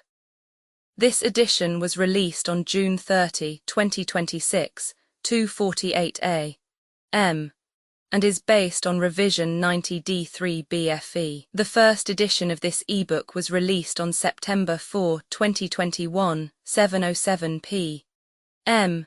You can check for updates to this ebook, view its revision history, or download it for different e-reading systems at Standard Books. org/ebooks/William Shakespeare/Henry Roman VIII. The volunteer-driven Standard eBooks project relies on readers like you to submit typos, corrections, and other improvements. Anyone can contribute at Standard Books. Uncopyright, may you do good and not evil. May you find forgiveness for yourself and forgive others. May you share freely, never taking more than you give.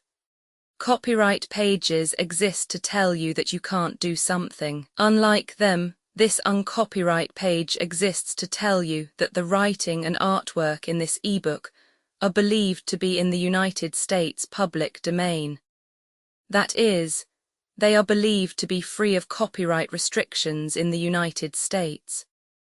The United States public domain represents our collective cultural heritage, and items in it are free for anyone in the United States to do almost anything at all with, without having to get permission. Copyright laws are different all over the world, and the source text or artwork in this ebook may still be copyrighted in other countries.